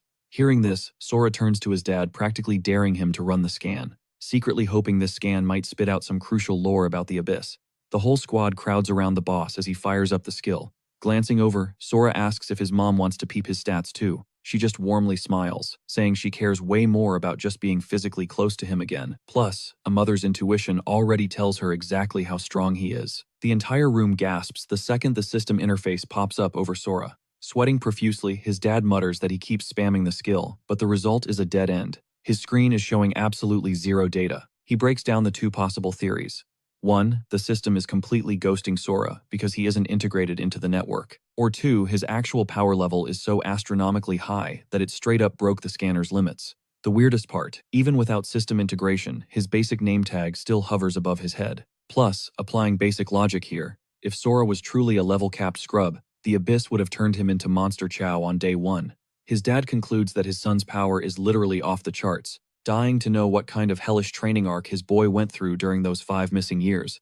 But his mom quickly redirects the vibe, reminding everyone they should just be hyped he's breathing. She knows her baby boy is tough as nails, acknowledging the sheer brutal trauma he must have survived just to find his way back. Hearing those words, our MC's voice utterly cracks, tears flooding his eyes as violent flashbacks of the Abyss mercilessly crash over him. The stone-cold badass finally shatters, sobbing like a kid. He desperately tries to comfort her, promising that the nightmare is permanently over now that he's home, begging her not to shed another tear. Standing off to the side, his dad watches the emotional reunion unfold, vigorously fighting back his own waterworks. Clearing his throat, he immediately signals his goons to pack it up and step out, ordering them to give the mother and son some much-needed breathing room. The second he slides the door shut, the boss mode reactivates.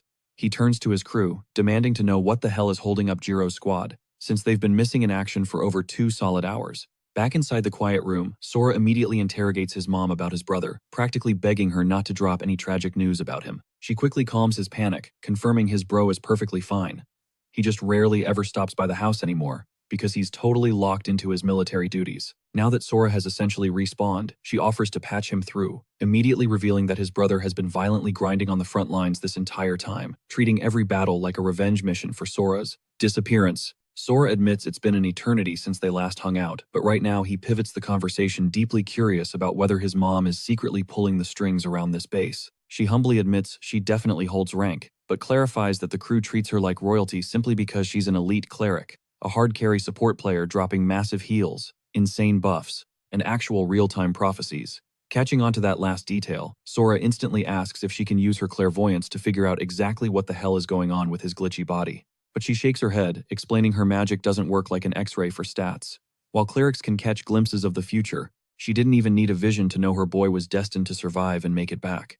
Suddenly, heavy footsteps echo through the compound. A guard forcefully yanks the door open, barking at whoever is standing in the shadows. The guard immediately backs down, coming face to face with the Syndicate's heavily anticipated second-in-command. The boss steps up, formally greeting Jiro Iwashima, the ruthless vice president of the United Guilds. But the pleasantries die fast when the boss spots Jiro's incredibly sour expression. He instantly demands a situation report, asking if the mission went sideways after he specifically assigned lookouts to monitor the perimeter. Jiro spits venom, confirming their worst paranoid theories. The Tiger's Roar gang is 100% in bed with the military. His crew successfully hauled the monster loot over, but per usual, some annoying bureaucratic suit with a clipboard started aggressively grilling them, throwing up massive red tape. Right after the tense inspection wrapped up, things got ridiculously chaotic when they collided head-on with a squad from the Tiger's Roar. Gritting his teeth, Sora's dad mutters a dark confirmation of the betrayal. His mind races, realizing that if a so-called neutral powerhouse like the Tiger's Roar is secretly moving pawns behind their backs, a massive bloody turf war is practically inevitable. Something massive is definitely brewing behind the scenes. Sakuya makes it clear they cannot just sit on the sidelines, but for right now, he tells his crew to chill, grab some food, and catch their breath. In a flash of light, he spawns his blade, declaring he is crashing the Tiger's Roar headquarters later. He needs answers about the chaos. And honestly, he is ready to flex exactly what the United Guilds bring to the table. Eavesdropping from nearby, Sora catches every single word and locks that guild name in his memory. His recent level-ups did not just boost his raw attack power, his senses are absolutely dialed in, letting him pick up whispers from miles away. He low-key sweats the idea of his dad trying to play the diplomat, knowing how sideways things could go. Swinging his door wide open right as they walk by, he flat-out announces he is tagging along. The delinquent squad member immediately gets hyped, praying this means he finally gets a front-row seat to witness Sora's hidden overpowered stats. Jiro just stares totally lost, demanding to know who this random kid is. The boss drops the lore. It is his son Sora, the one who vanished off the map 5 years back. Jiro immediately asks for his combat level. Sakuya glances at his boy, admitting to the crew that Sora's status window is completely unreadable. Jiro does the math and assumes the worst. He is just a normie. He points out the brutal truth that surviving in this world without a system is basically a death sentence, saying he would get wiped out in less than 3 days. Even with top-tier survival instincts, the wasteland is completely unforgiving, and a guy with 0 skills is just going to drag the whole party down. Jiro drops a fake smile, telling the kid to stay back and let the real hunters handle the heavy lifting. Sakuya backs up his subordinate, telling Sora to kick back at home with his mom. She instantly agrees, super eager to finally give him a proper tour of their place. Internally, Sora gets it. They think he is pure dead weight in a fight, which makes total sense, considering he looks like a completely average civilian. Plus, stepping back gives him time to actually study the inner workings of this massive survivor shelter. If an apex predator is lurking in the shadows, keeping his insane abilities under wraps is the only way to keep a target off his parents' backs. Playing along, Sora nods and agrees to stay behind. Meanwhile, the delinquent is internally raging about missing the chance to see a god-tier carry in action. Sakuya rallies the troops and marches out into the danger zone. Our boy just leans against the wall, tracking their exit. His mom tries to comfort him, promising there is zero reason to stress. They just got their family back together, and tossing him into the crossfire is not on the agenda. She looks him dead in the eye, reminding him that his dad is an absolute unit. Plus, her foresight ability practically guarantees he will walk through the front door without a scratch. Sora gently brushes off the babying, reminding her he is a grown man now. He totally trusts her clairvoyant skills to predict the future. But the reality is brutal. His dad is marching straight into a turf war against a military-backed syndicate. He needs the raw facts. What is the actual political climate in this base, and why is Tiger's Roar hunting for blood? She drops the backstory right after the apocalypse hit. Awakened humans built this faction.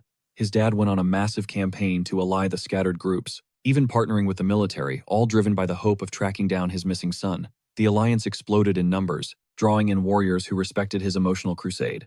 For years, the United Guilds became the ultimate shield for the community, farming loot drops and wiping out beast waves, leaving the military to focus entirely on conquering the tower. Honestly, his dad's pure heart made it all work. They locked down total peace for 4 straight years. But a few months ago, the absolute titans from the 4th shelter, Tiger's Roar, invaded their territory. The tension instantly spiked, and they have been locked in a cold war ever since. Sora questions why the military is just watching from the sidelines. She sighs, explaining that the threat level keeps scaling up, leaving the army completely outmatched. Tiger's Roar is not just big, they are an untouchable powerhouse. In this world, tower intel is worth its weight in gold. Worse, their rival roster features a hunter handpicked by a literal cosmic entity. Having an Ezra is the ultimate cheat code. Sora pauses, asking what a tower deity actually is. She describes them as the supreme architects of the dungeon, wielding power that mortals can only describe as divine. Survive their impossible trials, and you earn the title of Ezra. Out in the real world, they are worshipped as holy prophets and untouchable enforcers. And unfortunately, Tiger's Roar has a monopoly on these god-tier fighters. They have steamrolled their way into claiming almost every zone. The crazy part, the citizens absolutely idolize them, even with 0 tower clears on their record. His dad's squad is the only faction drowning because they lack a divine champion. Sora processes the grim reality, wondering why, if the locals respect his dad's alliance so much, they dress and operate like a literal mafia family. His mom giggles, admitting the gangster aesthetic is just an inside joke. Sora is stunned, but she just laughs it off, claiming the mobster vibe works as long as morale is high. Noticing his exhaustion, she tells him to hit the showers and recharge. She offers the classic mom treatment of scrubbing his back, but Sora instantly dodges, insisting he can handle his own hygiene. She smiles, realizing her little boy is truly a man now. The second the door clicks shut, the atmosphere shifts. Assuming the coast is clear, he instantly sparks his dark abyss aura. He severely underestimated how toxic the turf war had become. Unable to shake the bad vibes, he slides his window open and launches himself straight into the night sky. From down the hall, his mom tracks his energy signature. She shakes her head with a smirk, whispering about how teenagers simply refuse to follow instructions. Across the city, Sakuya and his loyal enforcers are marching directly into the belly of the beast at Tiger's Roar. Gliding above the rooftops, our overpowered lead notices the outer sectors are pitched black. Honestly, the lack of lighting makes tracking his dad's squad incredibly easy. He has their coordinates locked down. But mid-flight, a sudden wave of extreme vertigo hits him, a brutal side effect of absorbing those forbidden abyss shards. This dude literally never gets sick, not even a sniffle. Out of nowhere, this creepy voice echoes out, calling him the seed of the abyss and vowing to hunt him down. Sora instantly clocks that voice. It belongs to that one guy, but his radar is totally blank. Is this dude masking his aura or what? Bingo. He actually infiltrated Shelter 6. A massive wave of vertigo hits Sora as the phantom voice keeps looping its threat like a broken record, claiming his soul is permanently branded. Sora throws a vicious punch at the stalker. Is he hallucinating right now? His fist straight up phases right through the guy's body, a literal soul mark. Meanwhile, the ghost just keeps chanting that same eerie sentence. Suddenly, blinding flashlights lock onto our boy. Patrol guards start interrogating him about lurking around this late. Sora realizes he must have yelled out loud and totally blown his cover. He immediately bolts, assuming the weird glitch vanished. But the second his boots hit the pavement, that sinister soul mark materializes again. swearing the seed of the abyss will never break free. Wait, did the flashlight beam actually erase it earlier? He decides to run a quick test and steps right under a glowing street lamp. Everything clicks. If he chills in the shadows for exactly 7 seconds, the soul mark triggers, bringing that nasty head spin right back. Freaking out actually shifts the hallucination's dialogue. He mockingly mimics the phantom's creepy tone, earning a major side-eye from a random lady who probably thinks he lost his mind, reminding him that he is the only one who can see this ghostly stalker. Sticking to the lit paths keeps the vision away, but replaces it with this agonizing, high-pitched ringing in his skull. Eventually, the branding fades and the creepy stalker totally drops off his radar. It makes absolute sense why this never happened earlier. He was either soaking up daylight or chilling under the bright bulbs at home. As the cursed mark flares up again, a dark realization hits Sora. This enemy might be tracking his exact coordinates. A deadly ambush could drop on him at any second, meaning his guard has to stay at 100%. First priority, though, tracking down his dad. He snaps at the phantom to shut his mouth, catching another totally weirded out look from a passing pedestrian. Sora just keeps walking in dead silence.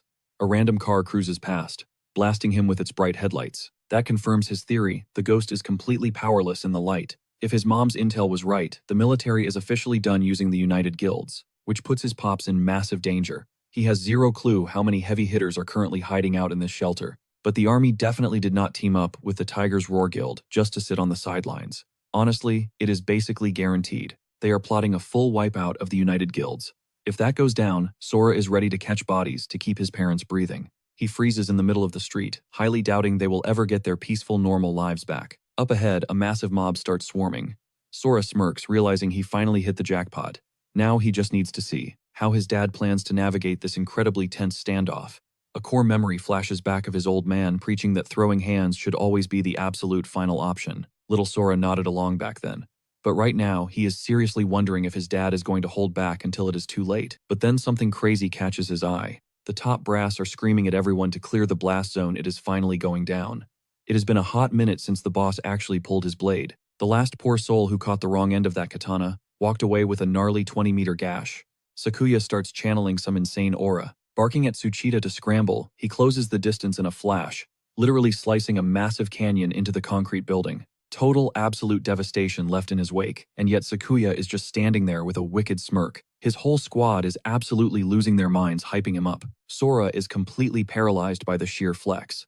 As Sakuya clicks his katana back into its scabbard, Sora nudges one of the executives, whispering, "Bro, is the boss man always this unhinged?" The guy just laughs, dropping the reality check that their leader is notorious for throwing hands at zero notice. He looks at Sora like, "Wait, you seriously didn't know?" Elaborating that their boss has a famously short fuse. Sora is mad confused, pointing out that the chief literally preaches about violence being a total last resort. The exec waves it off, explaining that was just his day one mindset back when he actually trusted the military to clean up the mess. But the plot thickened real quick since then. For the thousands of survivors crashing here as long as the hunters are putting in the work, and nobody is starving, they could not care less about some collateral damage. Smashing problems right in the jaw just became the ultimate speedrun tactic. The rule is simple: do not start beef if you cannot finish it. Translation: strike first, ask questions never.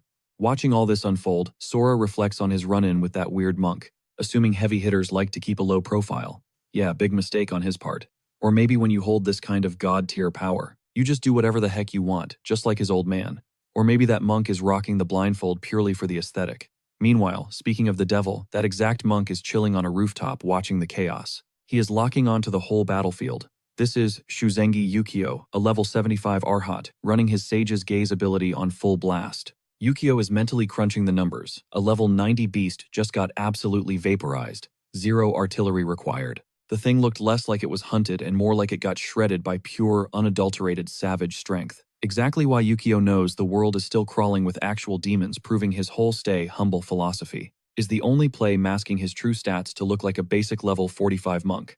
Back on the ground, the building is literal dust, when suddenly some absolute clown starts screaming at Sakuya, calling him a delusional punk for acting like they are still living in the Wild West era of the early shelters. Sakuya casually brushes off the dust, hitting back that sure times have evolved, but obnoxious pests like him are still crawling around. The boss flexes that he should have permanently muted this guy ages ago. The dude doubles down, daring Sakuya to finish the job right now, unless he is suddenly chickening out. You do not just disrespect Sakuya and walk away. The blade sings as it leaves the scabbard again instantly, making the loudmouth violently shiver in his boots. The guy is internally sweating bullets, praying he has baited the trap perfectly, and his backup is about to spawn in, or worrying he messed up the whole script. So he pushes harder, screaming that Sakuya is a total fraud who cannot even swing his own weapon, and that his whole squad is about to end up as fodder for the Tiger's Roar Guild. Sakuya launches forward, spitting the word garbage, but a magical shield instantly blocks his fatal strike. The bait dude mentally fist pumps the trap, has officially snapped shut. A booming voice commands everyone to freeze. The newcomer growls that sparking a turf war inside a designated safe zone is a wildly arrogant move. Enter Usui Osamu, clocking in at level 63. Sakuya's right-hand man loses it, yelling that this snake is clearly in bed with Tiger's Roar, demanding answers. The pieces click for Sora. This is the military lapdog bankrolled by their rivals. Sora knows there is 0% chance this is random timing. It is glaringly obvious there are moles crawling all over this sector. This dude popping up at the exact second the sword dropped, definitely scripted. The two antagonists slowly box Sakuya in. It hits the boss like a freight train. The brass has been secretly buffing Tiger's Roar this entire time. Osamu coldly quotes Article 15, strictly outlawing any brawls inside shelter limits. He lays out the penalty. The one who throws the first punch gets locked up for a minimum of 15 days. Or if the vibes are bad enough, a literal public execution. He then smirks, asking if Sakuya is going to play nice and surrender. The boss instantly decodes the entire setup. This was a coordinated aggro pull. The microsecond he swung his blade, they secured the legal green light to slap him in cuffs. They absolutely did not care if their shady under-the-table alliance leaked out. All that mattered was framing him as the villain. Because if he actually lets them put him in irons right now, they will stretch out his prison time forever and definitely assassinate him behind bars, spinning it as some tragic accident. And the second he is out of the picture, his entire guild gets completely swallowed by Tiger's Roar. But what is truly bothering him is why a military top dog is sweating this hard, just to shatter the local power dynamics. The endgame is a mystery, but Sakuya refuses to be a pawn in this twisted game. Hard pass. He flips the script, telling the officer his radar is completely broken. There was no brawl. As a guildmaster, he is not about to catch with absolutely zero receipts. Osamu counters that the massive steaming crater from the sword strike is all the evidence he needs. Sakuya literally scoffs. He deadpan claims that is not a combat scar, it was just some spontaneous extreme building renovation. Osamu's eyes go cold, pointing out that Sakuya is missing the bigger picture. Osamu is the one holding the gavel here, and if he officially labels it an attempted murder, then that is gospel. It was checkmate the second Sakuya walked into the zone, so he better just take the handcuffs quietly like a good boy. The loyal subordinate snaps, yelling at his boss that they are not taking this L. If these feds want a war, they will give them one. But Sakuya immediately signals him to chill. Everyone is standing in the crosshairs, and one wrong move means catching a bullet. He locks eyes with the level 63 officer, mentally clocking the dude's insane assassin tier agility. Pinning down a target that fast is going to be a nightmare. But if they can snatch Wada and use him as a human shield, they might actually survive this trap. The dude unsheaths his blade, making the duo brace for impact. Wada immediately pops his anti-sword barrier, determined not to be the weak link in this fight. You see, an executor does not just block like your average tank. Their defensive kit literally dissects enemy attack patterns in real time. Even at point-blank range, Wada is confident he can tank the hit. There is just one catch, though his barrier only works against bladed weapons. But that ultra-specific condition is exactly why it is so wildly overpowered against swordsmen. This thing could easily shrug off a heavy strike from a level 69 warrior. So, a level 65 samurai, absolute child's play. Believing his defenses are completely unbreakable against Sakuya, Wada screams at him to just surrender. Stepping up, Osamu gives him a brutal ultimatum. Be a good boy, and stand down, or get hogtied and tossed into a dungeon with the rest of his crew. Jiro nervously calls out to his boss. Sakuya gnashes his teeth, looking totally cornered, before slowly sliding his katana back into its scabbard right in front of them. The entire squad gasps in pure shock. Osamu just smirks, mocking the guy for finally using his brain and taking the easy way out. But his crew knows better. They realize the enemies are totally underestimating their boss, and that whole submission act is just a massive bait. Jiro catches the hidden signal immediately. Get ready to strike the second that blade flashes. The bad guys have absolutely zero clue that these two are syncing up a deadly combo. Sakuya completely drops his weapon. For a split second, Wada loses track of it, but then the samurai dashes straight at him, completely unarmed. The tank scoffs, thinking he is totally safe behind his anti-blade enchantment. But out of nowhere, Sakuya magically retrieves his weapon mid-sprint. Wada practically laughs, wondering if this fool actually believes he can shatter a barrier built to withstand level 70 tier damage. But that is when Jiro pops his ultimate support move, manipulating the loose rubble scattered across the battlefield. Chunks of rock magnetize to the katana's tip, transforming the slender blade into a massive stone sledgehammer. The heavy blunt force impact completely obliterates the barrier into a million pieces. Waida's eyes widen as he realizes they bypassed his sword-only defense with a blunt, crushing attack. Sakuya instantly follows up with a fierce lunge, but Osamu barks that he sees right through their little scheme. The assassin dashes in, growling that targeting him is a one-way ticket to the afterlife. Jiro screams for him to back off instantly, erupting jagged stone spikes from the earth to block his path. Dodging with insane reflexes, Osamu chuckles. He mocks the kid for having the sheer audacity to challenge him, daring them to actually try and land a fatal blow. Suddenly, the enemy grunts open fire on the duo. Snapping his fingers, Jiro channels his mana to manifest a glowing force field, keeping Sakuya and his target safe from the bullet hail. Sakuya mentally celebrates. If they can just keep this guy pinned down, making a clean getaway will be a total walk in the park. But just as he pivots to grab his captive, the unthinkable happens. Waida literally evaporates right in front of his eyes. Smug as ever, Osamu explains the trick. Jiro's rock spikes inadvertently plunged the area into deep shadow, while the lingering magic from Waida's broken barrier acted as a glowing homing beacon. Those exact two elements were the perfect recipe for Osamu to trigger his broken assassin ability, Shadow Trance. Just like that, their only leverage is gone. Without a hostage, their chances of survival plummet straight to absolute zero. Osamu coldly orders his firing squad to exterminate them. Sakuya and Jiro freeze in pure terror, but bizarrely, even the enemy troops start stuttering at their boss. Highly annoyed, Osamu demands to know why everyone looks like they just saw a ghost. Suddenly, a heavy hand drops onto his shoulder, accompanied by an absolutely suffocating aura. It is Sora. The overpowered main character casually whispers that he is curious about their dumbfounded faces too. Osamu feels a chill down his spine, desperately wondering if this random monster is Mukushima's backup. Someone actually managed to stealth up on a master assassin.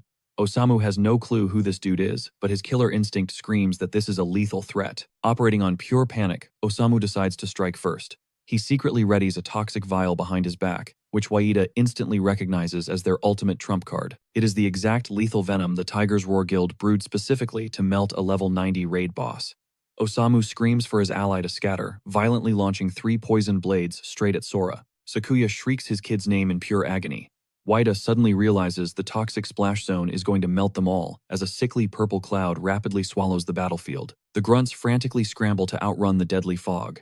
Waida hates this chaotic suicide play, but he copes by assuming this mysterious new enemy is definitely a melting corpse by now. Wrong. Sora literally just swats the air, like he is batting away a mildly annoying mosquito. A massive shockwave instantly clears the deadly smog. Waida's jaw hits the floor.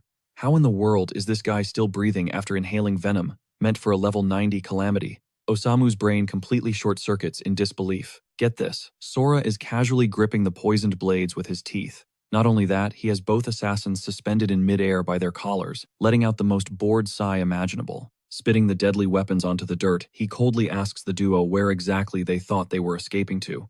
Waida grinds his teeth, absolutely seething at the massive flex. In this world, no matter your class, your survival boils down to 5 base stats: perception, intelligence, strength, agility, and constitution. For this guy to casually tank a boss-tier biological weapon, his constitution stat has to be hovering somewhere around the level 100 threshold. Absolute insanity. Sora firmly commands the assassin to call off his attack dogs. Furious at being ordered around, Osamu triggers his shadow buff fiercely, locking his grip onto Sora's arm. Using the momentum, Osamu swings his entire body upward, snapping the overpowered MC into a brutal headlock while screaming at him to shut his mouth. Seeing Sora momentarily tangled up, Waida thinks this is the perfect window to strike. He unloads his strongest skill, but Sora effortlessly sways out of the danger zone without even breaking a sweat. With a casual flick of his wrist, Sora literally yeets both grown men across the battlefield. Sakuya just watches in awe as the 2 elites fly past his face, violently cratering into a solid rock face. Shielding his eyes from the massive dust cloud, Sakuya realizes the terrible duo has been completely trashed. Refusing to take the massive loss, Osamu desperately melts back into the shadows. Sora calmly glances over his shoulder. The bleeding assassin snarls from the darkness, betting everything that this brute force monster cannot possibly counter his absolute stealth technique. Lunging from the blind spot, Osamu thrusts his dagger directly at the protagonist's spine for a lethal sneak attack, but there is zero impact. The blade just magically halts in thin air. Panic sets in as Osamu realizes he just stabbed a literal brick wall. His blade is completely stuck, and before he can even blink, Sora winds up a devastating punch. The overpowered teen casually yanks the blade right out of his own back. Scrambling away, the terrified assassin notices he's actively bleeding just from the sheer air pressure of Sora's missed strike. Flight instinct kicks in, but it's utterly useless against a guy who practically teleports. Sora materializes dead ahead and ruthlessly plants the attacker's face straight into the concrete. Sputtering blood, Osamu can't even process that insane speed glitch. Our hero casually dusts himself off while Jiro just stands there absolutely flabbergasted by the sheer disrespect. Dragging the unconscious assassin by the collar like a discarded ragdoll, Sora strolls over to his dad. The surrounding guards practically shrink into their armor, exchanging pure looks of terror. Tossing the trash aside, our MC drops a casual, "I'll let you guys handle the rest," and heads out. Sakuya doesn't even argue. Cut to the Mukujima household, where his anxious mom desperately asks if the nightmare has finally ended. The patriarch gives a heavy nod. When Jiro presses to see if the captive squealed, Sakuya sighs, admitting those goons took the silent treatment to the grave. Honestly, it's whatever. At least now they know exactly where the Tiger's Roar Guild stands. Still, they're going to have to sleep with one eye open for the next couple of days. Dropping the guild drama, the dad immediately pivots to the elephant in the room. Where on earth has his boy been for half a decade? Sora takes a breath, explaining that watching his family struggle broke something inside him. The guilt ate him alive, but before he could fix it 5 years ago, he got sucked into some twisted nightmare dimension. His entire existence became an endless loop of slaughtering grotesque beasts. They immediately suspect he got trapped inside one of the infamous dungeons. Holding nothing back, the teen spills every gruesome detail about surviving the abyss, wrapping up with the insane plot twist that a random summoner literally dragged him back to reality. Frowning, Sakuya points out that there are exactly 16 known spires on the map, and not a single one matches that hellscape. Shrugging, Sora guesses he stumbled into an uncharted zone. Jiro chimes in hyped that if this mystery dungeon is anywhere near Outpost 6, they can definitely make raiding it their top priority. But Sakuya shuts down the tactical talk, getting entirely choked up just seeing his kid breathing in front of him. Breaking the tension, Jiro bursts out laughing, pointing out the absolute irony that the runaway kid came back billions of power levels above the rest of them combined. Wiping away tears, his mom declares that nothing in the past matters now that our baby boy is safe. Pulling them close, the patriarch vows that absolutely nothing is tearing this family apart ever again. Staring at the fresh, jagged scars marking his dad's skin matching his own battle wounds, Sora silently swears to protect them. Right on cue, the entire house plunges into pitch blackness. A violent wave of vertigo hits the teen out of nowhere. While Sakuya questions the sudden power outage, Jiro brushes it off, blaming the brutal thunderstorm rolling through town tonight. Every survival instinct in Sora's brain screams red alert. Echoing in the shadows, that creepy, familiar voice hisses that there's zero chance of escape this time around. The MC grits his teeth, genuinely annoyed by the sheer audacity of this stalker returning. However, he quickly notices the entity's creepy monologue has completely shifted its script. The real kicker, even his high-tier awakened parents are acting totally blind to the haunting presence in the room. Without warning, the suffocating dark aura abruptly peels away. For a split second, he thinks the ghost vanished, only to realize the dark mass literally detached itself from his own shadow. The ominous figure smirks, dropping a chilling, long time no see. Sora's mind races. The parasite actually evolved a personality. Still, since the thing looks semi-transparent, he figures it's just a residual mental glitch he can easily squash later. Gliding across the floorboards, the shadowy stalker gets right in his face, mocking the teen for trying to play the silent treatment card. "Are you seriously dense enough to think I'm still just a trick of the light?" the entity whispers, locking onto Sora's gaze. Instantly, the world snaps to absolute black. Panic spikes as the MC realizes his eyesight has been completely stolen. This is definitely no fake vision. Sensing the sudden shift in his demeanor, the whole room goes on high alert. His mom frantically screams his name, while his dad demands to know why his eyes just went entirely dead. Wasting zero time, his mother immediately triggers a high-level cleansing spell, but the UI frustratingly rejects it, flashing a no-curse detected error. Ice floods Sora's veins as it clicks. The shadow actually formed a physical body, meaning his defenseless family is right in the crosshairs. Relying purely on instinct, he violently tackles the invisible intruder straight into the drywall. His stunned parents finally spot their son, wrestling a mass of pure void. The entity chuckles, taunting the boy for acting so terrified. Gripping his weapon, Sakuya yells out, completely blind to the ethereal enemy in the room. His mom echoes the panic, desperately scanning the empty space with zero luck. Pinning the shadow down, Sora demands to know why this creep won't leave him alone, but the phantom just laughs off the hostility. Deciding it's time for some flair, the monster finally drops his gamer tag. Bow down to Fodel, a high-ranking noble of the celestial winged faction and literal deity of the void, he gloats. He then points a smoky finger, accusing the teen of looting the abyss, and sponging up the forbidden, discarded energy his holy race dumped down there, the raw essence of darkness itself. By somehow breaking out of that hellish prison solo, Sora has basically painted a massive target on his back for the heavenly enforcers. Those celestial hit squads are mobilizing as they speak, meaning if our guy values his pulse, His only survival play is sprinting right back into that cursed dungeon. The MC's brain scrambles instantly, linking these enforcers to those mythological Aesir beings his mom warned him about earlier. Completely out of the loop on the lore drop, Sakuya tightly grips his blade, his gut screaming that they are sitting right in the middle of a war zone. His mom desperately pulls her husband back, insisting they can't blindly attack without assessing the threat to their boy. Meanwhile, the overpowered teen flexes, declaring he'd happily throw hands with the heavens themselves. Bring down an entire army of deities. I don't care what makes you think they can scratch me, he spits. Fodel shakes his head, warning the arrogant kid to check his ego immediately, reminding him that pulling off one lucky win against a weakened god doesn't make him invincible. The dark deity drops some ancient history, revealing that ever since the legendary Ragnarok event, the sacred wind energy was completely wiped from existence. Basically, Sora's current stats are absolute trash compared to the prime heavenly ranks.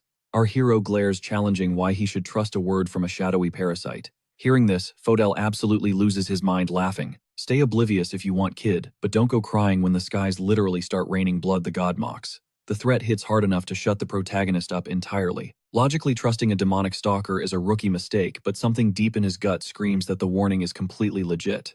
Before he can argue back, an earth-shattering crack tears through the room. A blinding shockwave of pure, holy aura completely floods the living room, causing the dark god to shriek like a banshee. Blinking against the flash, the MC realizes his blindness has been instantly cured, while his shadowy captive is currently melting into a puddle of agony on the floor. I'd take his word for it, a calm, booming voice echoes out. Sakuya's eyes widen as he instantly recognizes the unexpected guest. Whipping his head around, Sora spots the exact same wandering monk he bumped into at the city gates earlier. When he asks how his parents know this guy, his dad drops a bombshell. This holy man is way more than just a casual contact. This dude literally co-founded the guild alongside him. Right now, Fotel is throwing a massive tantrum, screaming at the monk to release him, while Sora just stares completely baffled. Wait, you can actually see this guy. Yukio cuts the tension, declaring a total state of emergency. They need to talk right now. Sakuya isn't having it, demanding someone explain what the actual hell is happening. The monk stays cool, claiming his answers totally depend on how his upcoming chat with Sora plays out. Fast forward a bit into the night. Sora tries to dig into this whole emergency situation, but Yukio immediately cuts him off. Listen, I might not be an Ezra, but my enlightened vision lets me see straight into divine power. That exact vision. It is the only reason I could pull off a forbidden technique and lock this supposed god away. And here is the crazy part. Your energy feels exactly like his, but dialed up to an absolutely insane level.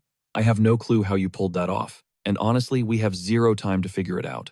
The city is currently swarming with heavy hitters packing serious divine juice. Every single one of them is gunning for your aura. Whatever this sealed guy is plotting, his warning was dead on. But whatever you do not step foot back in the abyss. That tower is hiding pure nightmare fuel. He was totally baiting you back there, just to leech his powers back. Your best play right now, ditch this place entirely and sign up with the military. Sora looks at him like he is crazy. Bro, are we forgetting they literally tried to blow me up? Yukio sighs, admitting the army is completely toxic right now, but he has an inside contact he actually trusts. Get under her wing, and you are untouchable.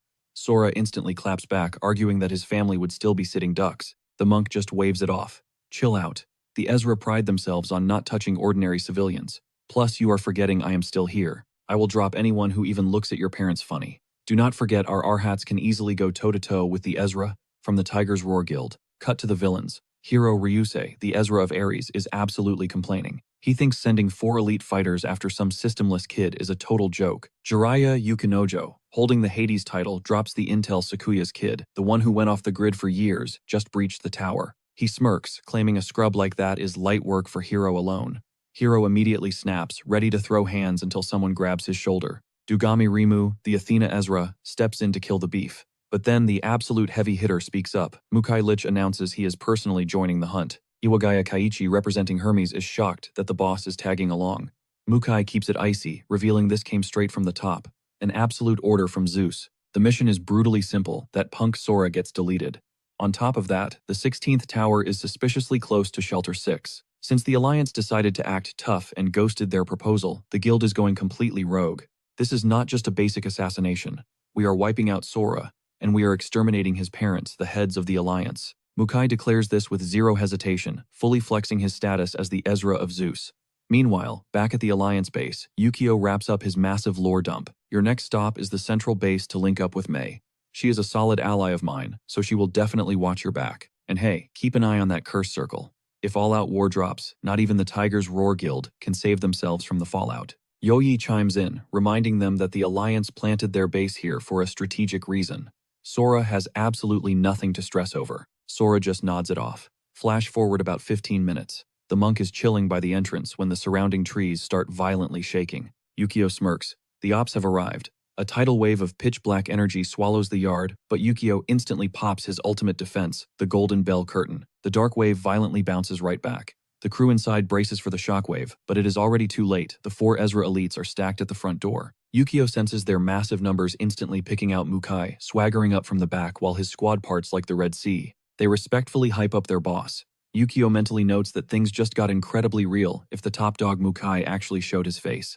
Mukai barks an order to Yukinojo, who does not skip a beat. Channeling his aura straight into his fingertips, he casts a deadly net of energy that completely wraps around the crib. Sakuya panics, asking what kind of trick that is. Yukio realizes they are totally screwed, that demonic radar just pinned the exact location of every single Alliance member. They even locked onto the cloaked stealth unit. Running is officially off the table. Sweating, Sakuya activates her eye of searching to scan the enemy stats. She checks the boss and his goons, then goes completely pale.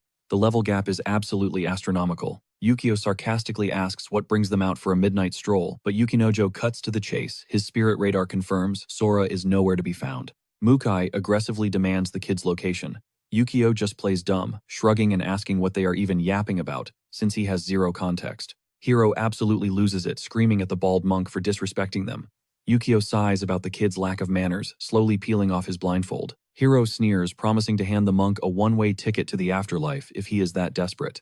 Meanwhile, tucked safely inside the house, Yoyi pops her ultimate barrier trick. Out of nowhere, a toxic energy wave infects the entire Ezra squad, slapping them with a brutal weakness debuff. Hiro just calls them pathetic and cracks his knuckles. He laughs out loud. Did they seriously think a puny level 68 curse would stop him? Even heavily nerfed, he boasts he could solo the entire Union. He throws a killer punch, but Yukio casually catches it barehanded. Hiro's jaw basically hits the floor. Yukio smirks, telling the kid he severely underestimated the Union. Hiro suddenly checks his stats and starts freaking out. His level just crash-landed to 71. He literally got stripped of over 30 levels in a split second. Yukio coldly reminds him that without his overpowered stats, he is practically nothing. With a lightning-fast counter, the monk shatters his guard, launching the arrogant fighter across the yard like a complete ragdoll. And the craziest part, every single Ezra standing there just suffered that exact same massive level drop. Sakuya breaks down the brutal reality. Getting caught in this hex slashes your stats by half of the caster's level. Do the math, and that is a devastating 34 levels ripped right away from them. Mukai just throws his head back and cracks up, hyping up how insanely fun this is getting. Without missing a beat, he signals Reimu, who is lurking right in his shadow. Holy energy starts pouring out of the girl. Mukai smirks, flexing that as long as he keeps this crew hostage. Sora is absolutely guaranteed to show up. Suddenly, the scenery glitches out, dragging the rest of the squad into a whole new dimension, while Yukio desperately grips his hat. A system window flashes. Welcome to the Colosseum of Athena. Yukio mutters that they are in deep trouble, but Mukai is absolutely living for it, bragging about how long it has been since he actually clashed with a worthy opponent. The dude is practically buzzing with adrenaline, figuring this is the ultimate side quest to kill time, until Sora drops in. As for the absolute mob of enemies blocking his path, his lackeys start sweating, demanding to know what exactly he pulled on the guild leaders. Mukai just materializes his spear out of thin air, declaring zero hesitation. He is wiping every single one of them off the map, right this second. Cut to the absolute wasteland of Area X, where our boy literally drops from the clouds, touching down right beside Mei. Her eyes lock onto the newcomer instantly. Sora pulls up a reference photo, double-checking the vibe and confirming that this girl standing in front of him has to be Mei Tosanaki. He drops his introduction, repping the Alliance, and laying out his mission securing military backup. Sensing his aura, Mei immediately orders her squad to stand down, calling out that he is the infamous Sora Mukishima, and she has a massive favor to pull. Whipping back to the death match at the Colosseum, Sakuya scans the zone, fuming. Boom, a staff violently pierces the earth, triggering a massive ring of torches to ignite all at once. Remu drops into a hardcore prayer, begging the heavens to spectate this bloodbath and bless her with a clutch miracle to secure the ultimate win. Radiant holy light explodes in the dead center of the ring, shaping into a literal goddess, leaving the entire Alliance squad completely, utterly stunned. Remu lays out the hardcore rule set, a 5-on-5 gauntlet. First crew to bag, 3 dubs, walks away with the insanely overpowered Grace of Olympus, while the losers instantly incinerated by heavenly fire. The tension in the air gets thick enough to cut with a knife. Sakuya immediately calls out the busted math, pointing out they barely have 8 people standing in the room to begin with. Rimuru just smirks, teasing that the real heavy hitters are already en route. Stepping up to the plate, Hiro flexes and demands to know who wants a one-way ticket to the afterlife first. A blinding system alert pops up. The Ezra hero Rusei has initiated a deathmatch. Sakuya practically shatters his own teeth from grinding them so hard. Yukio steps up, taking the heat, and blaming his own rookie mindset for dragging them into this mess. But Sakuya shuts that down, swearing that having him on the front line is a total game changer. He clears Yukio of any guilt, dropping the fact that Yoi's wild hex actually leveled the playing field, giving them a legit shot at survival. Jiro backs up the hype, reminding the squad that since she is purely a support class, they strictly need to clutch up 3 wins. Hearing this, a wicked grin paints itself across Yukio's face. He drops some heavy lore warning that the Ares Ezra is a straight-up psycho. The second that dude leveled up to his current rank, he abused those busted Ares skills to solo wipe a massive guild, completely burying 3 rival Ezras in the process.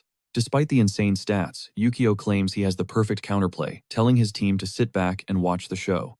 The martial artist casually strolls past the energy barrier, locking eyes with the absolute menace that is Hiro. Without dropping his chill vibe, he politely requests the privilege of throwing hands. Hiro just glares back, radiating pure venom. Seeing the fighters locked in the glowing deity officially kicks off the blood sport. Aura explodes from Hiro's core as he blitzes forward like a freight train, spitting out that this monk needs to shut his mouth. But Yukio is not phased, effortlessly tanking the brutal strike with his forearm.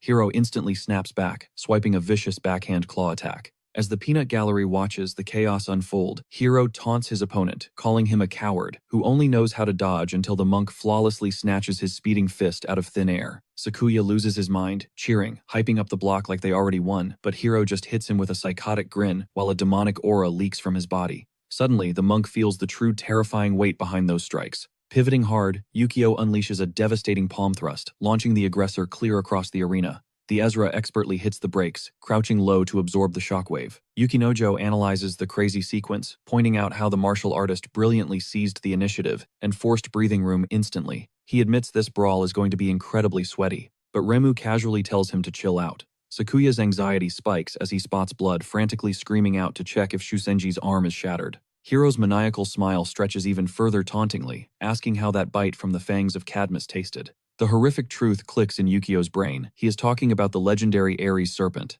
Realizing this monster literally fused with the demonic pet, it becomes obvious the beast is auto-aiming his strikes. Hiro flexes those venomous blades, promising that the nightmare is barely kicking off. Blasting forward for round 2, he screams that his pet serpent is still starving for blood. A hyperspeed hook flies right at his face. Yukio throws up a guard, but the phantom fang violently sinks its teeth into his flesh. He curses the guy as an absolute cheat in his head, realizing the enemy's agility just got a massive buff. Refusing to fold, the monk shifts his stance, flaring his chi to the max, and triggers his golden bell barrier to violently blast the freak away. Hiro goes flying backward once again. Staring at his trembling hands, Yukio connects the dots. The bad guy did not get a speed boost. His own body is actually lagging, violently nerfed by that toxic dragon venom. Wiping his chin, Hiro gives a twisted compliment about his durability. Right on cue, the system drops the lore. The Fangs of Dragon's Venom is a busted lifesteal item, letting the wielder siphon HP and infinitely scale their damage just by drawing blood, though the buff is still in its early stages. Sakuya does the mental math, panicking that if this war of attrition keeps up, the stat gap is going to become literally impossible to close. Not wasting a single second, Hiro launches himself like a missile, crashing a brutal roundhouse right into the monk's defense. With a sick smirk, he asks how the poison is treating him. With toxic dragon venom tearing through his veins and his time running out, the monk stays dead, calm, whispering a sacred chant. Hiro scoffs, claiming no prayer is going to save him from this beatdown. But Rimuru narrows her eyes. Is it just her? Or is this guy suddenly pulling in some insane god-tier energy? Yukinojo squints in pure confusion. That makes zero sense, he mutters, trying to figure out how a non-Asura is casually flexing a divine aura. The monk ignores them, his chanting growing louder. Sakuya gasps, realizing he's about to drop a highly restricted high-risk technique. Still, with his back against the wall, this crazy gamble might just pay off. He drops the final syllable, and boom, blinding gold light erupts as a massive Buddha projection spawns, blasting Hiro with a raw Kamui strike. Hiro sneers, brushing off the hit. He's never even heard of this deity, mocking Yukio for thinking a glowing statue could actually stop his onslaught. Suspended right inside the glowing construct, Yukio doesn't hold back. Wrapped in full divine armor, he rockets straight at his target. Hiro actually laughs out loud. He cannot believe this clown is trying to throw hands just because he got a shiny new armor upgrade. Sure, it takes guts, but it is the exact same suicidal playbook everyone tries.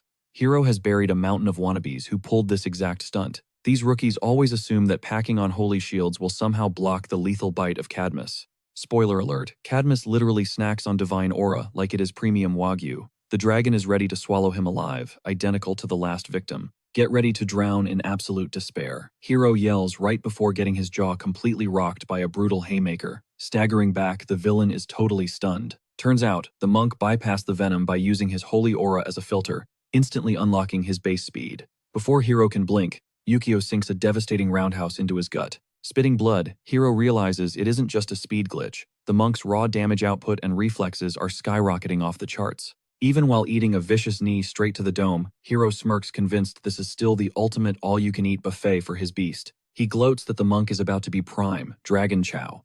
But Yukio just tilts his head, completely unbothered. Snapping forward, Hiro locks onto the monk's arm, loudly claiming all that sweet holy energy for himself as he declares checkmate. The aura surges into his veins, but suddenly something feels horribly wrong. The absorbed power instantly rebels, tearing him apart from the inside. Yukio coldly stares him down, whispering that he popped the champagne way too soon. Tearing his arm out of the beast's jaws, the monk explains that Arhat energy is way too dense to just swallow, following it up with a savage backhand across the Asura's face. Hacking much, Hiro screams, absolutely losing his mind, as he demands to know why his unbeatable pet suddenly has indigestion. Yukio smirks. Whoever said I was using divine power? Calling his opponent ridiculously gullible, he casually yeets the Asura across the literal battlefield. Watching from the sidelines, Yui finally connects the dots, admitting she totally thought he was crazy for picking the Arhat class back in the day. Going down that path permanently locked him out of the Asura skill tree, shifting his entire damage scaling to pure, unfiltered karma. It is a completely broken build, but it comes with a massive catch. You have to grind good deeds literally every single day. Slip up, and that same karma will completely eat you alive. Yukio points out that a walking red flag like Hiro has zero good karma to his name. With a rap sheet full of toxic behavior, there was exactly 0% chance the villain could ever handle that kind of spiritual weight. Sakuya totally hypes him up, cheering that the monk actually pulled off the upset. Rimu is mind-blown by this hidden class meta, but Yukinojo immediately shuts down the party, warning them the fight isn't over. A slick gimmick is not enough to secure a win here. Sleeping on an Asura's true potential is a guaranteed death sentence. Scrambling to his feet, Hiro digs his heels into the dirt. He angrily mutters that his mana pool is completely tanked, making it impossible to hold his current state. Pushed into a corner, he decides to bet it all on one final desperate play. A dark, terrifying aura violently erupts from his core. Pitch black blood hits the floor with a sickening sizzle. Yukio shouts a warning about the lethal toxicity, right as a thick, blinding smog swallows the entire arena. The monk instantly creates distance. A heavy, rhythmic booming echoes out. Jiro thinks it sounds like war drums, while Sakuya nervously hopes he is wrong. Screaming to the heavens, Hiro sacrifices the toxic dragon's blood to General Ares, demanding the god's personal spear. In a flash of corrupted light, the legendary polearm spawns right into his grip. He pledges to swing this thing until his very bones turn to ash. Rimu watches in horror, pointing out that wielding a top-tier holy relic always demands a brutal toll from the user. On top of that, it comes with a massive time limit, since mortal bodies cannot handle god-tier specs. Yukinojo clenches his fists, realizing the insane skill gap between regular players and these Asura monsters. Rimu pieces the lore together. Hiro literally just sacrificed the pet dragon that Ares originally gifted him. If the Pantheon catches onto this massive disrespect, they are going to rage. A win might earn him a pass, but if he catches a loss, the cosmic punishment is going to be absolutely horrific. Either way, the stats do not lie. A basic player surviving an Asura, packing a mythical relic, is statistically impossible. Without wasting a second, Hiro blitzes forward. Yukio braces for a close-range clash, but his eyes widen.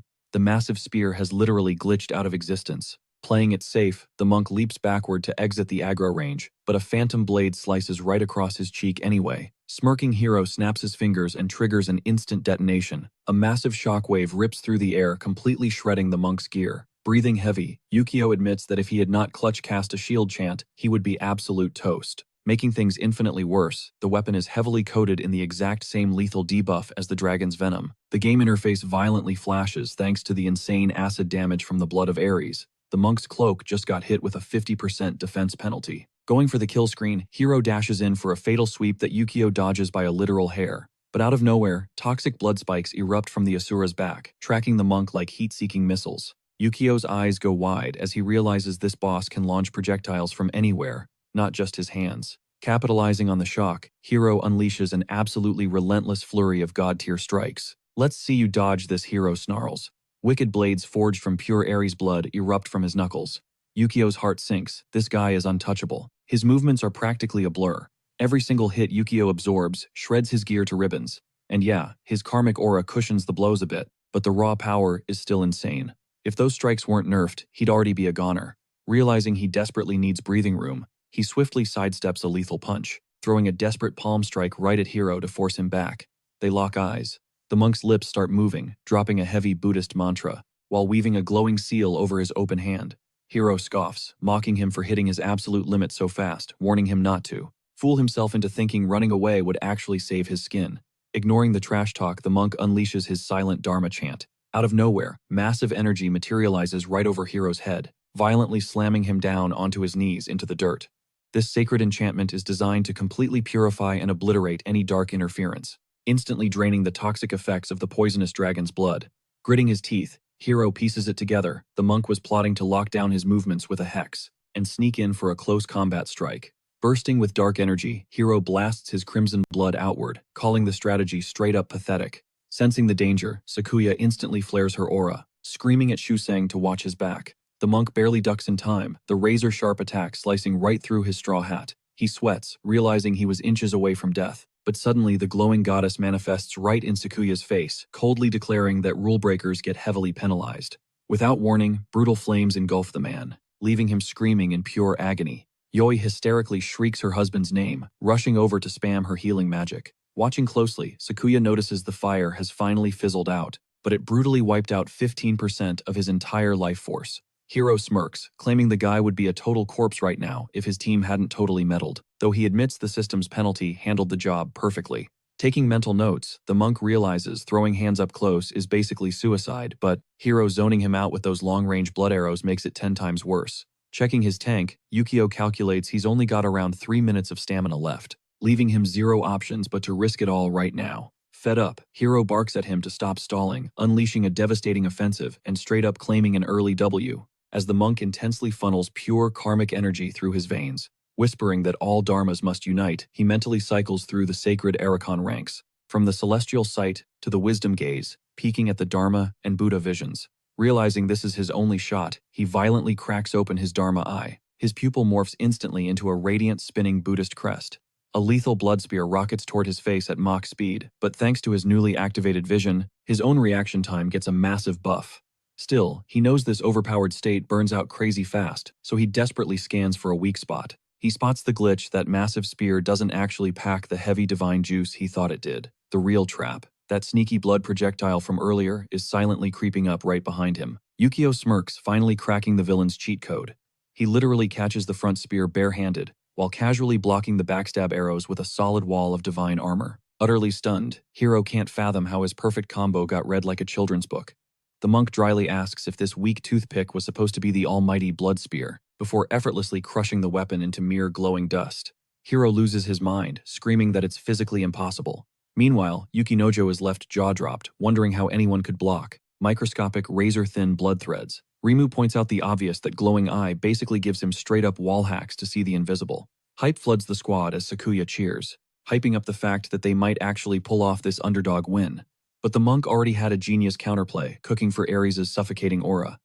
Yukio calmly explains that marinating in that much toxic villainous energy is obviously going to completely rot a person's brain with dark, twisted thoughts. And he's about to hit the factory reset button on all of it, weaving another complex hand seal. Triggered by the disrespect, Hiro furiously snaps back, demanding to know why predicting a few moves matters at all. After all, his broken passive ability lets him puppeteer anyone who even gets a drop of his divine blood on them. Observing closely, Rimu drops some lore, noting that the godly energy pulsing through his veins is totally unbalanced. Plus, since the liquid is so incredibly thin, it bypasses standard armor like a hot knife through butter. She nervously wonders how the monk plans to survive this guaranteed death trap. Hiro flashes a maniacal grin, daring the monk to try his best since he's totally cornered. With a flick of his wrist, he spawns a terrifying swarm of crimson projectiles and launches the devastating barrage straight at his target. Unfazed Yukio just flares up his Dharma vision to max power. Instantly, Hiro's legs give out, crashing hard into the dirt. Violent spasms take over, as mind-bending agony shreds through his nervous system. Gasping for air, he curses, begging to know what kind of cheat code this monk just activated, while Yukio effortlessly deflects the rain of deadly needles using a massive, glowing barrier. Without skipping a beat, the monk launches into an insanely complex ancient chant about the infinite cycle of samsara. Spotting the danger, Remu frantically screams at Hiro to watch out for that cursed eye, seeing the raw divine magic swirling violently inside it. It completely renders every single attack useless. Catching on to her obvious shot, calling Jiro aggressively barks out, accusing her of blatantly backseat gaming and illegally interfering with the one-on-one duel. Floating above, Athena shoots him a deeply annoyed side-eye, officially declaring that outburst as her absolute final warning. Outraged, Jiro screams about the double standards his guy got instantly nuked. So why does the opponent only get a slap on the wrist? Sakuya quickly tells him to shut his mouth and stay focused. They need to keep their eyes glued to the masterclass on how Yukio is about to secure this epic dub. Channeling every ounce of his chi, the monk condenses absolute power into his glowing palms to lock in the seal. Too arrogant to accept backup, Hiro furiously rejects the sideline coaching, but then a terrifying realization completely freezes him. He looks closely at the glowing aura and instantly recognizes the forbidden incantation. It's the ultimate sutra of the wrathful deity Fudo Myo. Furious and practically foaming at the mouth, he screams insults at the monk for pulling such a dirty trick. Unbothered, Yukio just keeps dropping the heavy spiritual bars, completely ignoring the tantrum. He casually thinks to himself how this epic spell is basically day one tutorial stuff at the temple. But make no mistake, it wasn't a weak move. Quite the reverse, actually becoming a living vessel for the raging fire. God literally skyrockets his damage output. There's just one massive catch to this overpowered buff. It forces him to stand totally still and chant for over 30 agonizing seconds without losing focus, even for a microsecond. Pulling this off mid-fight is basically the ultimate flex, delivering maximum humiliation. Rather than just letting his opponent chant, Hiro literally slices his own arms open, morphing his fresh wounds into a barrage of crimson projectiles. Pools of crimson splatter the floor and actually start crawling around. Remu watches, totally convinced he has lost his mind, but Hiro knows exactly what he is doing. Shatter the seal, and he completely shuts down that annoying chant. He snaps, screaming at the bald guy to burn in hell on repeat. Meanwhile, Yukio calculates the situation. Locking down dragon blood demands a massive dose of holy energy. But thanks to his awakened Dharma vision, every single strike Hiro throws is absolutely worthless. Failing to leave even a microscopic dent, the blood user screeches for his enemy to drop dead, agonizing over the fact that he only has 15 seconds on the clock. But honestly, the holy man is bleeding from his damn eyeballs, clearly pushed beyond his breaking point. Hiro grits his teeth, desperate to crack the guy's insane concentration. Suddenly, a massive, terrifying deity manifests right behind the chanter. Yohei flashes a confident smirk as the countdown ticks down to just 9 seconds. Remu lets out a heavy breath, while Yukinojo violently mutters curses under his breath. On the flip side, Sakuya and Jiro are already hyping up the impending win, as the holy man keeps pushing through the chant, hammering out the very last syllable. A massive shockwave of pure energy instantly slams into Hiro, shredding his body and dropping him out cold. Gathering whatever breath he has left, the victor internally sighs in relief, amazed he actually clutched the win before his mystical vision totally burned out. Athena's voice booms across the stadium, declaring the first massive victory goes to the Alliance. Shusenji Yukio officially secures round 1. Back on the sidelines, Remu works her healing spells over Hiro's shattered body. She softly checks in on him, but the defeated fighter just stares at the dirt, absolutely crushed. The guy is drowning in total despair. Remu desperately pleads with him to keep it together, but a sinister presence suddenly creeps up right behind his back. 2 fully geared phantoms demand his attention, brutally roasting him for taking a huge loss in Athena's fake tournament, calling the whole vibe totally pathetic. Hiro weakly stammers out an apology, but the specters viciously command the loser to zip it. They drop a soul-crushing message straight from his dad. The old man is beyond disgusted with his performance, claiming he should feel blessed to face the edge of their blades as a penalty. Without skipping a beat, the offspring of Ares brutally lash Hiro's back, mercilessly thrashing him. Watching this mess, Sakuya questions if the dude would seriously go to such insane lengths just to torture his personal proxy. The ghostly enforcers coldly announce that this beating is the absolute final ounce of mercy their boss will ever hand out before fading into thin air. Broken and bruised, Hiro just chokes out Suzumi's name, swearing on his life that he will totally slaughter him next time. Stepping up, Yukinojo mockingly claps back that there absolutely will not be a do-over, promising to drag every single one of them through hell. He unhooks a massive, terrifying scythe, practically frothing at the mouth to watch them roast in the underworld's endless flames. Sakuya shoots him a dead serious glare, stepping up to take the heat. Yohei quickly drops some lore, explaining that this edgelord is literally the champion of the Grim Reaper, meaning his whole moveset runs on ghost energy and spirit manipulation, which could totally play into Sakuya's hands. The swordsman smirks, promising to squeeze every drop of potential out of this matchup, smoothly sliding the designated item right into his stash. Receiving a quick fist bump of luck from the holy man, and Jiro, our boy, confidently strides straight into the fighting pit. Mentally prepping, he runs through the classic samurai playbook, specifically an aura technique designed to completely lock down targets from across the room. The catch: it requires a massive charge-up sequence. So the game plan is simple: blitz the enemy, bridge the gap in a millisecond, and unleash an absolute tornado of strikes, giving the Reaper zero breathing room to counter. Once he exposes a fatal opening, he will sink his blade deep and wrap this whole thing up. Yeah, it sounds super basic, but it is undeniably top-tier strategy. Plus, if everything goes south, he has a slick backup strategy chilling in his back pocket. The goddess commands both challengers to square up and kicks off the duel. Yukinojo instantly rushes in, hurling a chaotic storm of tormented spirits straight from his weapon. Our swordsman calculates the angle, ready to activate a hyperspeed dash to phase right through the ghostly crossfire and analyze the guy's combat rhythm. With a single fluid motion, he cleaves through the phantom barrage, leaving his opponent totally shell-shocked as he materializes directly at his 6. The edgy Reaper mocks all blade wielders as brain-dead meatheads completely oblivious until the strike connects. But Sakuya's eyes widen in absolute disbelief when his supposedly perfect hit connects with dead air, realizing a shield of phantoms had flawlessly guarded his opponent's blind spot. A tidal wave of malicious ghosts swarms the samurai, while his target smoothly glides backward. Slicing the apparitions like butter, Sakuya guns it straight for the scythe wielder.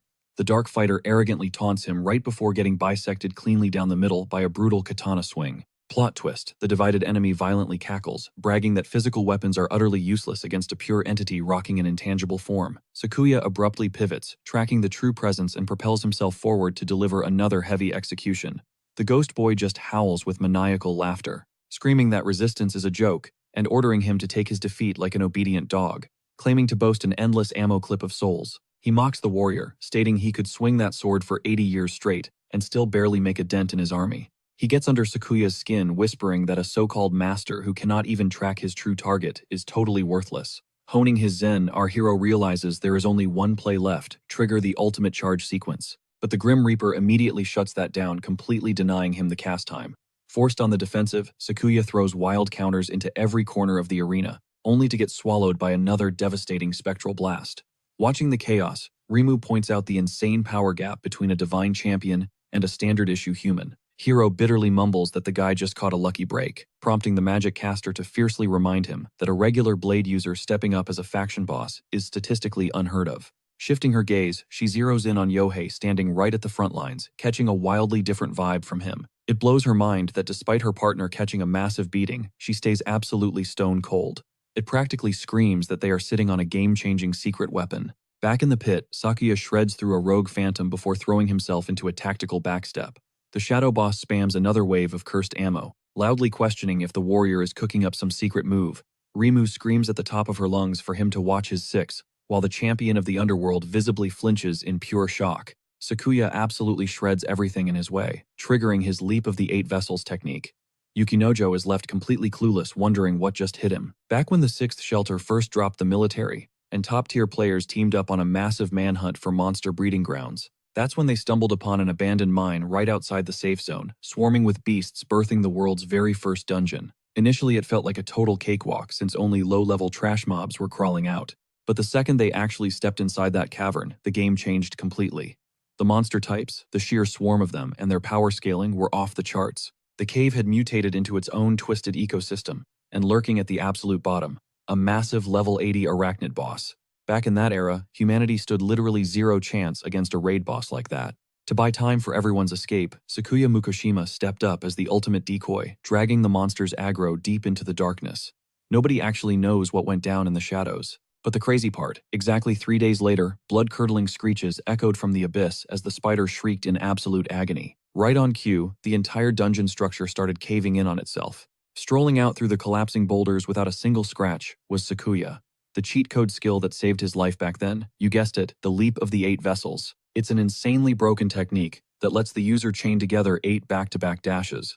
With every single jump, his velocity multiplies exponentially. Sakuya calculates that he burned 3 charges just to dodge that previous strike. Now triggering his 4th dash, he explodes off the pavement, rocketing straight for Yukinojo's throat. The S-rank Hades proxy is totally baffled by this insane speed buff.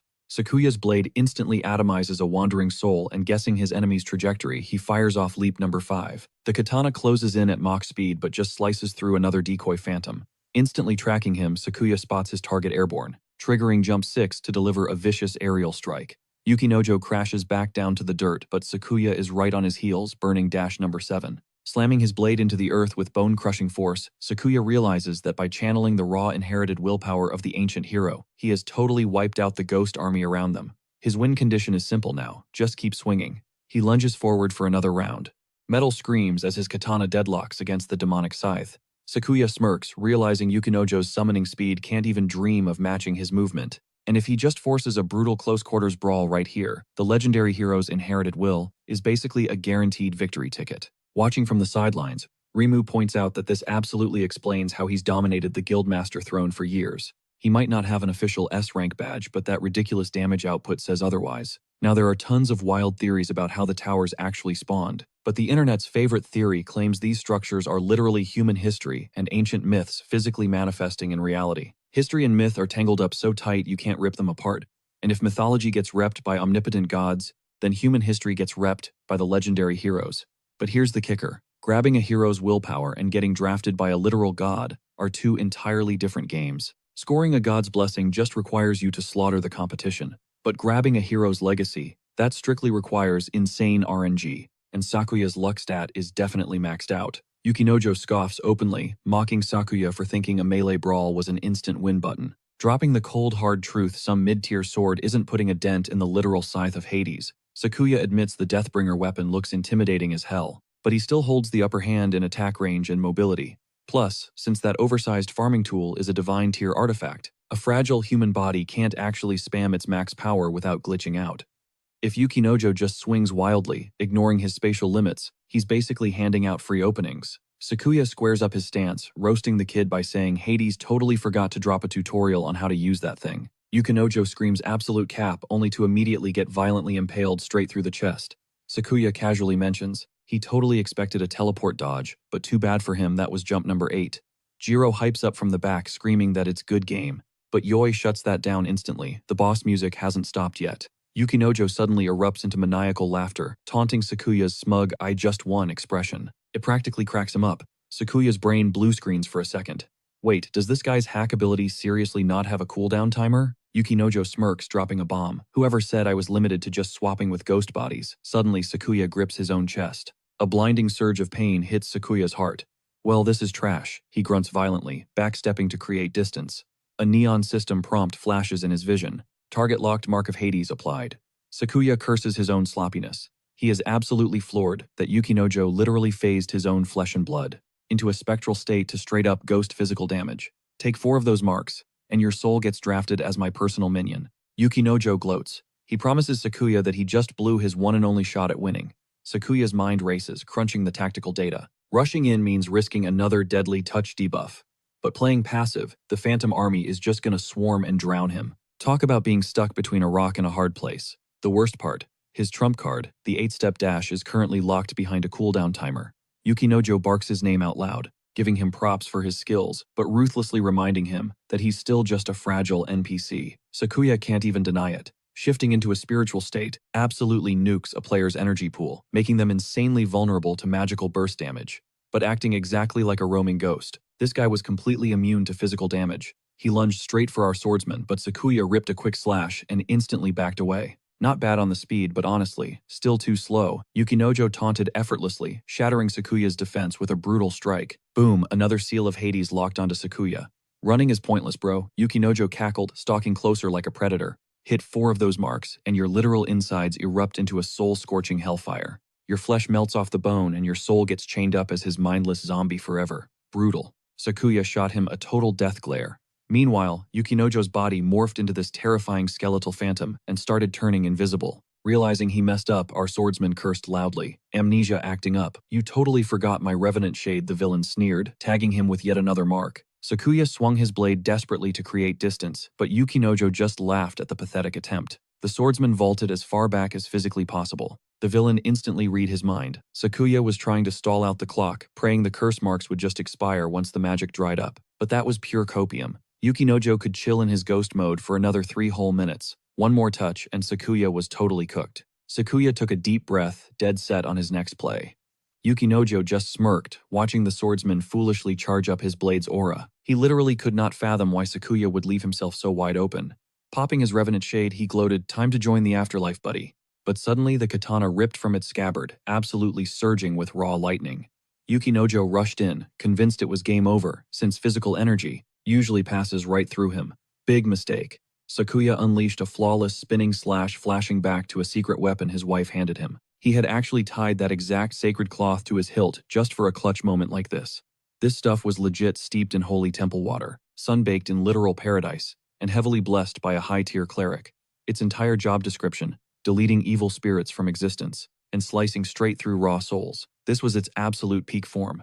Watching from the sidelines, Rimu realized that just like Jiraiya cooked up heavy brain strategies against the samurai, Sakuya's wife had flawlessly pre-planned this counter. With one swing, Sakuya shredded every phantom in the room. "Cool trick, but it is totally useless," Yukinojo mocked. "I already slapped the fourth mark on you. Get ready to roast in demonic hellfire and become my personal puppet." But instead of crumbling, our swordsman stood his ground, gripping his katana tight. Yukinojo was genuinely baffled. "Did you seriously think I would just stand here and let you take my soul?" Sakuya smirked. "Tough break, man. Torching my flesh honestly just shaved off the dead weight. Now, my strikes are insanely fast." Panicking, the villain spammed every single ghost he had to block the attack.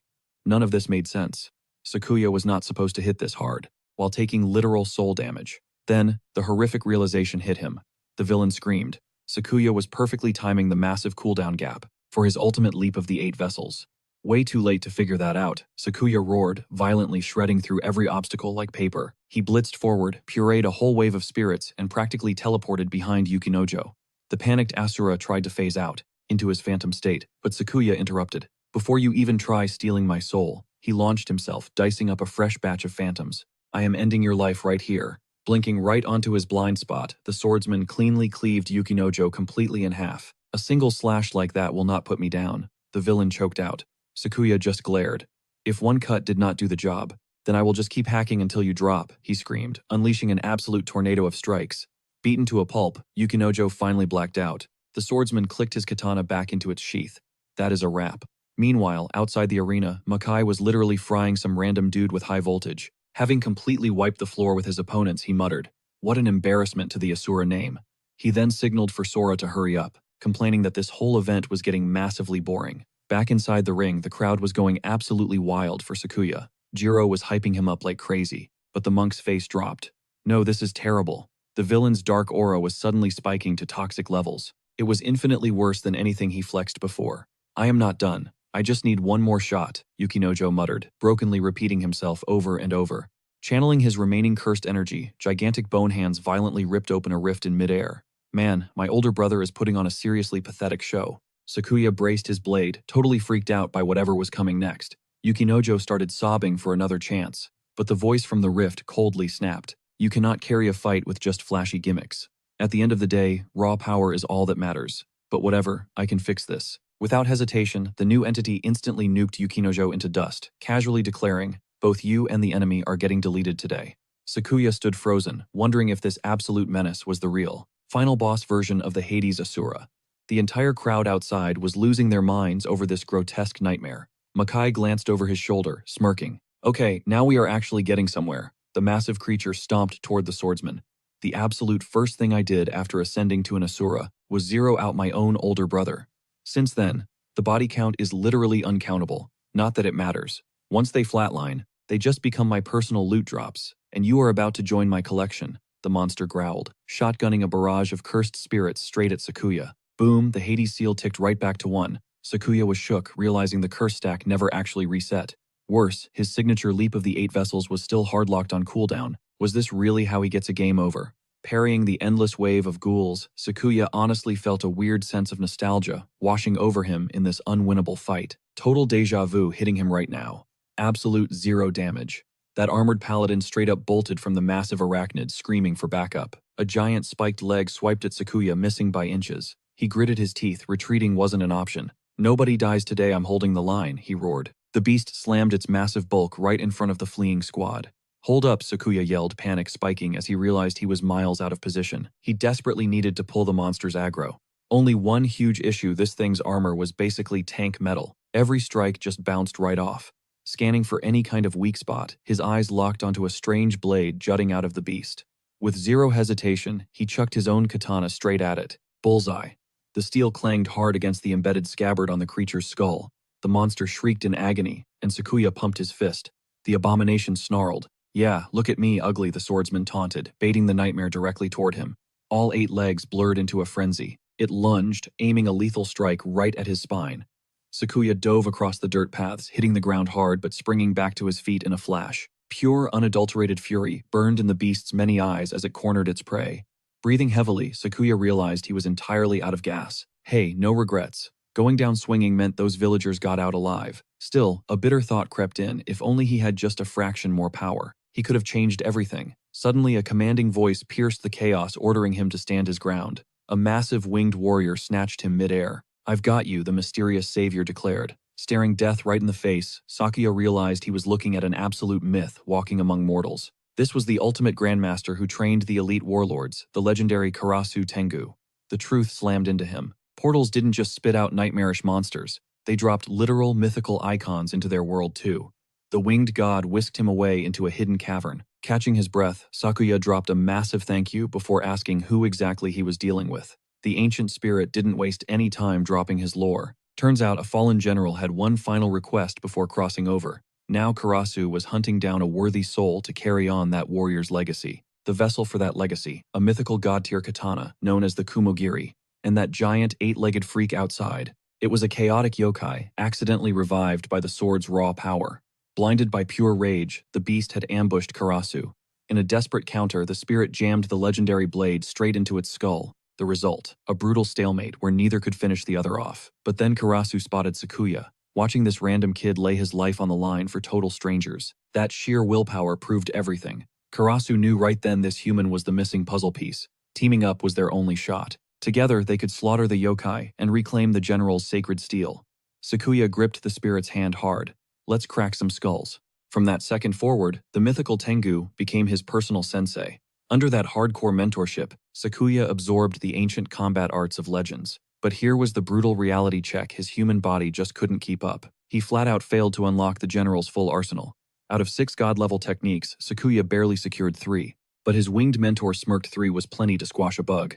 What followed was a bloodbath of epic proportions. Triggering his newly acquired ultimate move, the 8-boat leap Sakuya completely overwhelmed the beast's defenses. A flawless, blinding slash tore right through the monster's head. The battle ended. Earning the Kumogiri Homaru, Sakuya swore a blood oath. If he ever crossed paths with a prodigy who truly deserved this divine power, he would hand over the blade without hesitation. He'd pass the torch. Snapping back to the current nightmare, Sakuya channels every ounce of his aura into that exact same steel, violently shredding the demonic horde swarming him. "Never for a single second did I think I deserved this," he mutters. His blade dances, ripping through wave after wave of shadow beasts. They explode into dust only to instantly respawn. Gripping the hilt tight, Sakuya knows he has to tap into the sword's true forbidden magic. The neon green steel slides out, practically humming with energy. Dying in this hellhole, not an option. He still has a legendary promise to keep. He owes the spirit who saved his life. Taking a flawless stance, Sakuya unleashes a 360-degree whirlwind of destruction. Up in the stands, the crowd's jaws drop. Jiro squints, sweating bullets. Is a glowing sword actually enough to kill that boss? Beside him, Rimu shakes her head. It's carrying a hero's soul, sure. But he's just a guy, she whispers. Mortal steel doesn't even scratch a literal deity. Down in the pit, Hades flexes dark energy swirling around his monstrous form.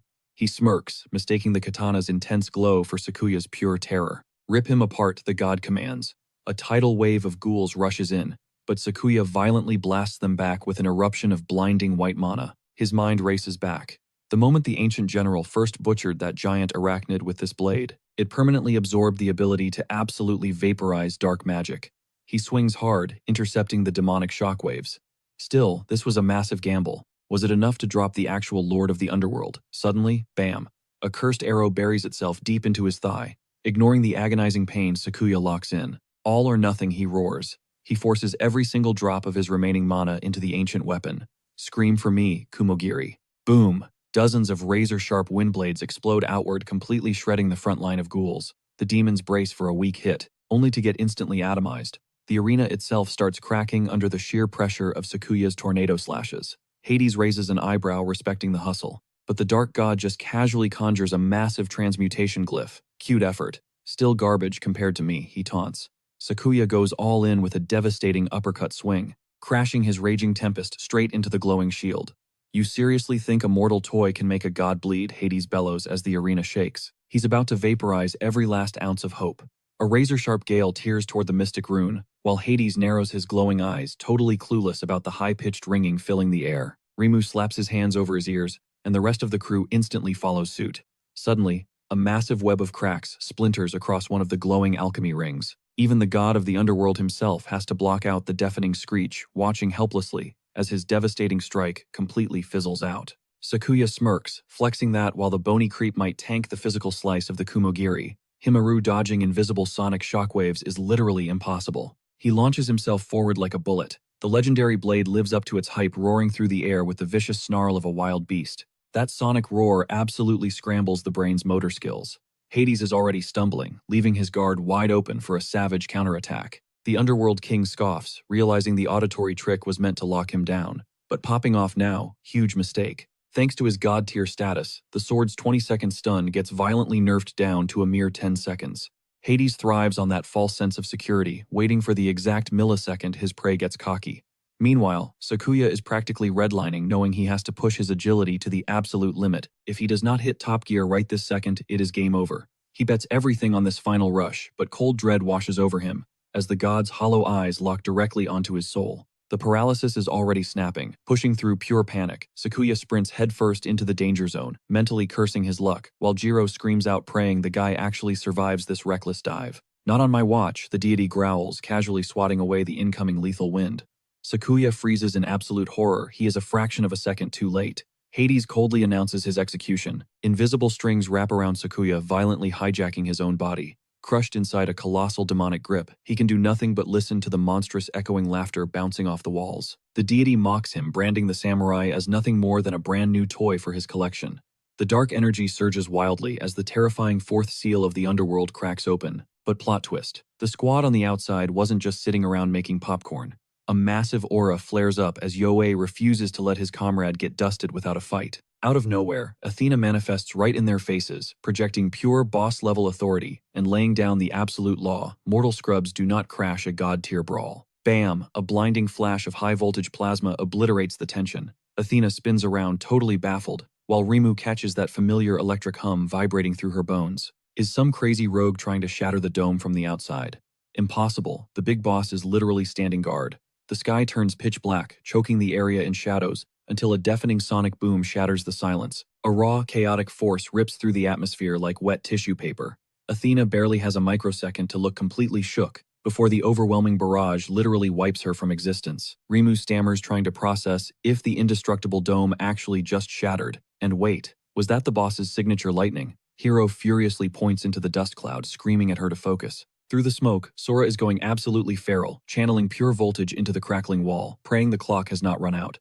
Rimu's jaw drops. She recognizes the legendary Thunder Lance. That weapon is strictly VIP exclusive to the commander alone. Instantly, a shimmering golden bell dome and a massive glowing aegis materialize to tank the lethal damage aimed at Sakuya. Shusenge hypes the squad up, yelling that the glass is officially broken and it is time to jump in.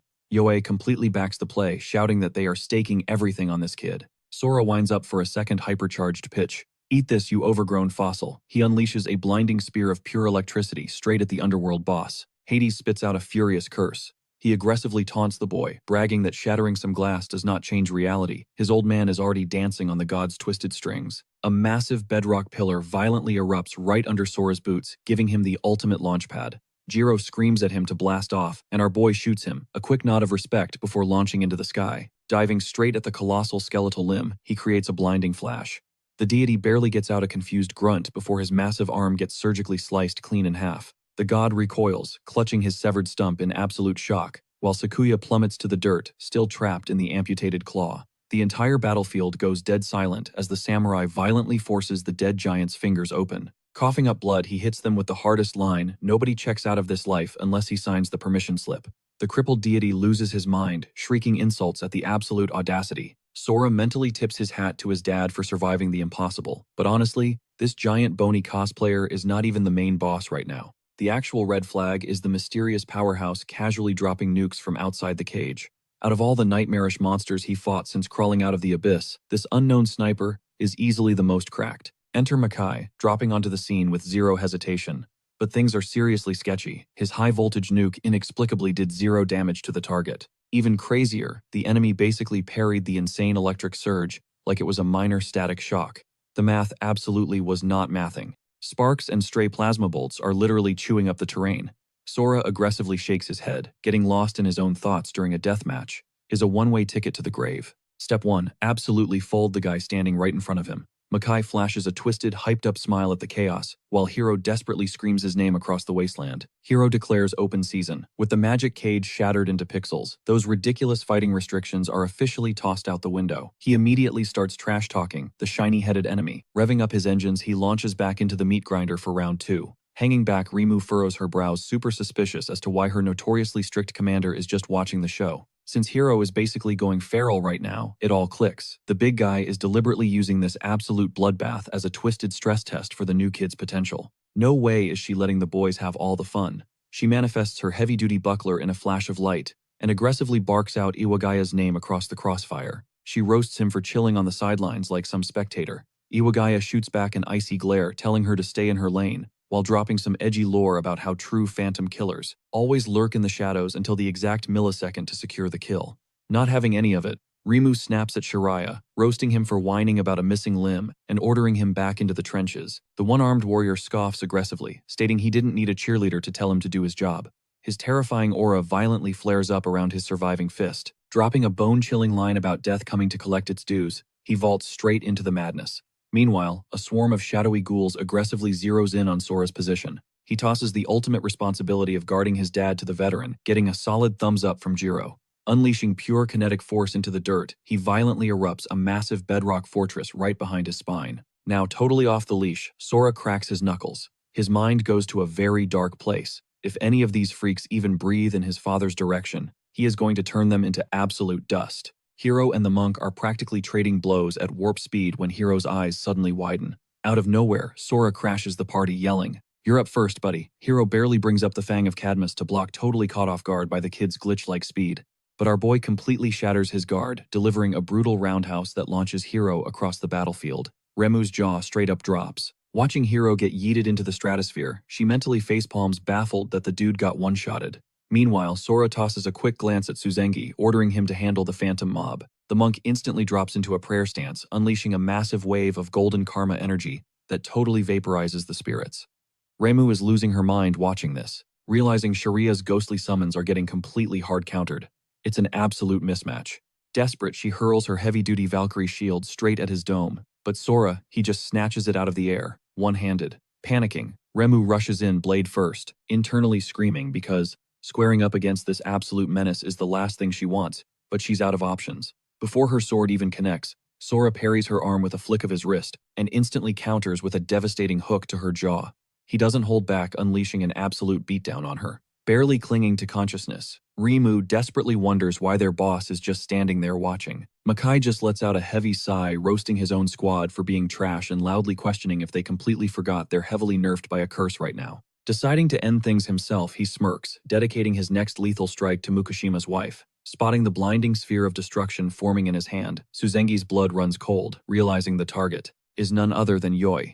He knows jumping in front of that apocalyptic nuke is practically suicide, but with zero alternatives on the table, he forces his Dharma eyes wide open. He frantically pushes his limits, desperate to manifest his ultimate spiritual form before it's too late. But Makai just laughs, mocking the monk for thinking he'd pull a rookie move like Hero and actually let him charge up.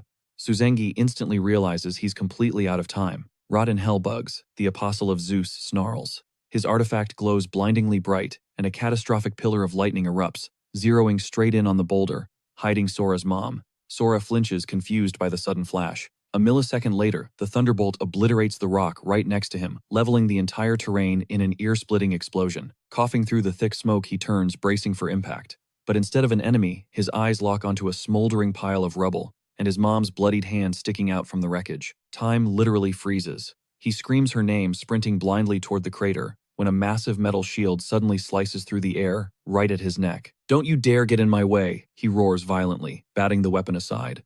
But the impact sends a shockwave up his arm, and he instantly realizes the sheer kinetic force behind that throw was on a completely different level than before. Rimu steps out of the dust, a wicked grin on her face, asking if he enjoyed that little sample. The debuff gone. She is fully restored to level 106. Sora grits his teeth against the suffocating aura now radiating off her. He tries to push past, screaming at her to back off, but it's like shoving a titanium wall. Rimu leans in, cruelly spelling it out for him. The only reason that annoying weakening hex finally shattered is because the caster just took her last breath. Snapping, Sora throws a feral, hate-fueled punch, screaming at her to shut her mouth, but she easily sidesteps the wild swing. The kid stumbles back, completely shattered. Watching his eyes go dead, Rimu smirks, knowing she's totally broken his fighting spirit. Mentally fragile humans are her absolute favorite midnight snack. Without hesitating, she blasts him point blank, with a spike of pure divine energy running him straight through. The glowing energy violently swallows him whole, paralyzing his muscles. Believing she just secured the kill, Rimu watches triumphantly as our boy collapses face first into the dirt, but something feels off. Did that even leave a scratch? Puzzled, she powers up her analytical eye to check his vitals, only to visibly recoil in sheer terror. The stats make zero sense. This mortal kid is hoarding more raw divine essence than the literal gods above. Worse, his core isn't just holding the energy, it's acting like a ravenous black hole, violently devouring every ounce of holy magic she throws at him. She's trembling, wondering what kind of cosmic anomaly they're dealing with, especially since he clearly hasn't even figured out how to weaponize this glitchy power yet. Suddenly, the boss's immediate kill order makes perfect, terrifying sense. If this kid figures it out, the entire universe is cooked. Going completely all out, she triggers her sacred vow instantly, buffing both her damage and tankiness by a solid 25%. Screaming at the top of her lungs, she orders Sharia and Iwagaya to jump in, demanding they execute the boy right here, right now. Off to the side, a grinning Hades flexes his newly unsealed magic, instantly materializing his lethal spear for the final strike. Iwagaya grips his blades, sweating bullets as he realizes the clock is ticking. They have to assassinate this anomaly before he undergoes his awakening, because if he ever taps into that endless mana pool, he'll straight up bench press the Pantheon. Rimu charges her ultimate, absolutely certain this is the finale. Meanwhile, Sora is on his knees, weeping uncontrollably as he clutches his mother's limp hand. But wait, a faint shift in the rubble completely changes the game. Her fingers twitch. She's barely hanging on, but she's actually still breathing. Sensing the distraction, the assassins launch a synchronized barrage to pin him down. Yoi weakly reaches up, brushing her fingers against her son's cheek before her arm drops like a stone. Panic instantly rips through the apostles as their binding spells completely shatter on impact. Ignoring the attacks like they're mere gnats, Sora violently tears through the solid rock with his bare, bleeding hands, sobbing hysterically with every chunk of debris he throws. His mind is totally breaking, refusing to process the nightmare unfolding in front of him. Staring down at the crushed, lifeless forms of the people who raised him, he's utterly paralyzed by grief. With her absolute final ounce of strength, his mom cups his tear-stained face, whispering for him to stop digging. Choking on his tears, he screams that he refuses to let them go. Flashing a tragic, broken smile, she begs him to leave them behind and run. She tells him his childhood ends today, and he has to forge his own destiny from now on, promising that their spirits will forever have his back. Spotting the emotional distraction, Iwagaya realizes this is his perfect window. The assassin completely vanishes, lunging from the shadows with a poisoned dagger, hissing for the kid to drop dead. The lethal tip is literally an inch from Sora's neck, but then, the boy turns his head. A suffocating demonic aura explodes from his body, and in 0.1 seconds, he teleports directly into Iwagaya's personal space. A catastrophic punch connects, launching the rogue across the wasteland like a rag doll. Mid-air, Iwagaya stares at his hand in absolute horror, realizing his god-tier magical blade was completely pulverized. Terrified out of his mind, the assassin burns all his stamina to sprint behind Rimu for cover. Rimu is practically hyperventilating, screaming that it's impossible for a human to snap a heavenly relic. With just his bare knuckles, realizing their entire squad is completely outmatched. She raises her shield in a panic, but the metal instantly starts buckling. Sora is on her, raining down an absolute merciless storm of pure rage. Every single ruthless back-to-back strike violently pulverizes her barrier, leaving Rimu absolutely frozen in pure, unadulterated panic. Locking eyes with Rimu, our main guy drops the absolute coldest warning he is about to literally rip every single one of them. It clicks. He's literally soaking up their divine energy, leveling up in real time. Without hesitation, our guy launches her across the battlefield. She shrieks at the crew to cut off their magic, but Sora is already blurring toward her. It's too late, his speed is absolutely cracked. Dodging isn't an option. The impact sends her rocketing through the air like a ragdoll. Watching this go down, Iwagaya is low-key terrified. Realizing they aren't fighting a human, They're fighting an absolute unit. Sora's eyes lock onto Iwagaya next. He closes the distance in a flash. Panic sets in for the rogue. How the hell did this kid spot him? It shouldn't be possible. Not only is Sora leeching their aura, but he also saw right through Iwagaya's top-tier camouflage like it was nothing. Hades barks a laugh, taunting Sora for flexing so hard while making a massive rookie mistake. He calls him out for abandoning his mom, who is literally hanging on by a thread just to brawl. Suzumi steps up, declaring he won't let Hades pull any dirty tricks. Suzumi rushes the dark god but gets brutally punted away as Hades tells him to drop dead. Sora screams Suzumi's name. Pivoting hard, he rushes the god with pure rage boiling in his veins. Off to the side, Iwagaya is practically taking notes, impressed by Hades' ruthless bait. Hades smirks, hook, line, and sinker. He roars at the kid to eat dirt, unleashing a blinding massive wave of hellfire right at him. Sora curses as the heat hits. As the dark smoke billows, Hades watches, waiting to see a charred corpse. But as the dust clears, our boy is still standing, shields up. Hades just grins. If the kid wants to absorb magic, he's gonna feed him until he explodes. He unleashes another massive volley of infernal flames. Watching from afar, Reimu facepalms, realizing this bozo is basically just handing Sora free XP. Magic is useless. Throwing hands is useless. They know this, and Sora knows this. He mocks them, calling their efforts totally pathetic, literally punching the hellfire out of existence. But mid-flex, panic spikes. He catches movement out of the corner of his eye, a barrage of boulders whistling straight toward his mom. Reimu smirks. Sure, she can't blast him directly, but she can definitely infuse boulders with raw aura and snipe them like literal missile strikes. One hit, and his mom is gone. Sora screams at the witch, wildly swatting the incoming projectiles away with his bare hands. But the sheer volume is too much. Several jagged rocks slam violently into his body. Seeing him flinch, Reimu rallies the squad, ordering a full-on spam attack. It's an absolute meteor shower of debris. They want Mukushima wiped off the map. Sora pushes beyond his limits, desperately deflecting the lethal barrage. He's taking heavy damage, blood flying everywhere just to act as a human shield. Seeing her boy get shredded, his mom breaks down, sobbing for him to just let it go. Sora roars his refusal, refusing to budge an inch. Eyes glowing with killing intent, he vows to slaughter every single one of them. To him, breathing means nothing if his family doesn't survive. Makai slow claps, mocking the emotional family drama before spitting that it honestly just makes his stomach turn. A heavy, menacing weapon materializes in his grip. He sneers, asking who cares if the kid has an energy drain cheat code. Because he's about to hit the delete button on this whole fight, using the legendary Blade of Atropos. Makai explains the brutal lore. This weapon literally snips the threads of destiny. It slices right through any magic barrier. And fired as an arrow, it's an unblockable one-shot. He lines up the crosshairs ready to end the kid's entire storyline. Suddenly, Shusenga starts hacking up a lung, choking out that the aura in the air is pure poison.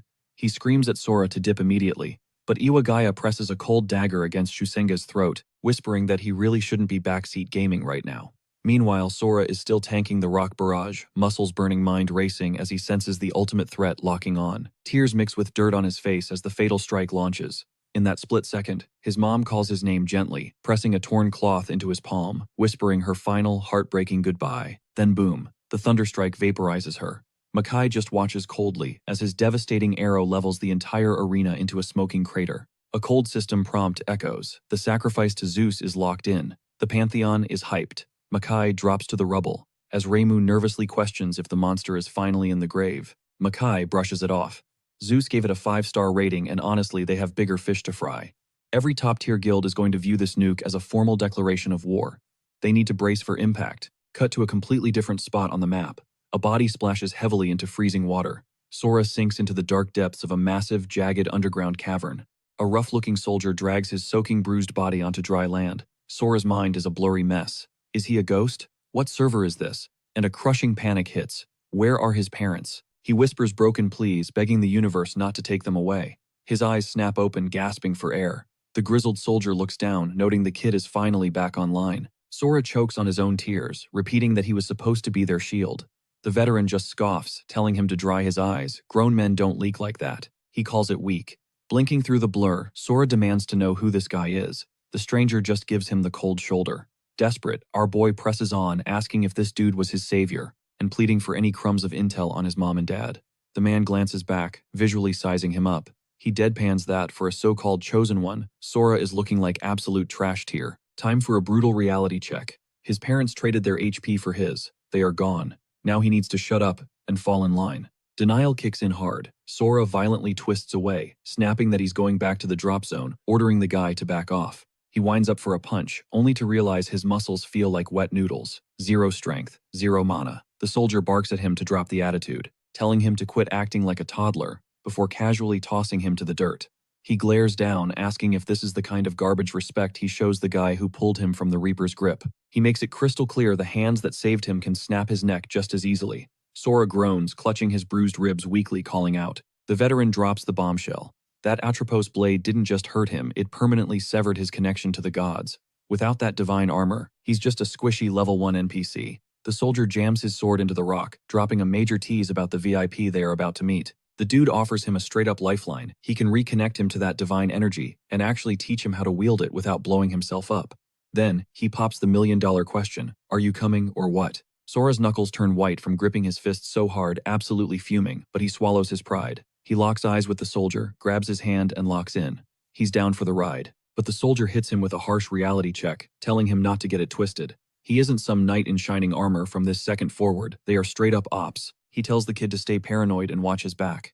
But right before things escalate, a random voice echoes through the area, begging them to hold up. The soldier instantly snaps his head back, demanding to know who's lurking in the shadows. Enter Shuzengi. The guy steps up, stating straight facts. There is zero chance he's letting the kid of his fallen best friends walk away with a total stranger. A genuine smile finally breaks across Sora's face the second he recognizes the monk. But the vibe gets heavy fast as Shuzengi bows his head, completely guilt-ridden for failing to keep the boy's father breathing. The monk confesses he only made it out alive through pure dumb luck. The shockwave from that massive strike literally launched him deep underground. But now that he's breathing, he swears on his life to honor the promise he made to Sora's parents. He glares daggers at the soldier, making it crystal clear if this guy uses the kid's god-tier abilities for some twisted villain arc, there will be hell to pay. The soldier just scoffs, mocking the monk for spitting such massive threats while literally standing on his deathbed. Shuzengi takes the roast on the chin.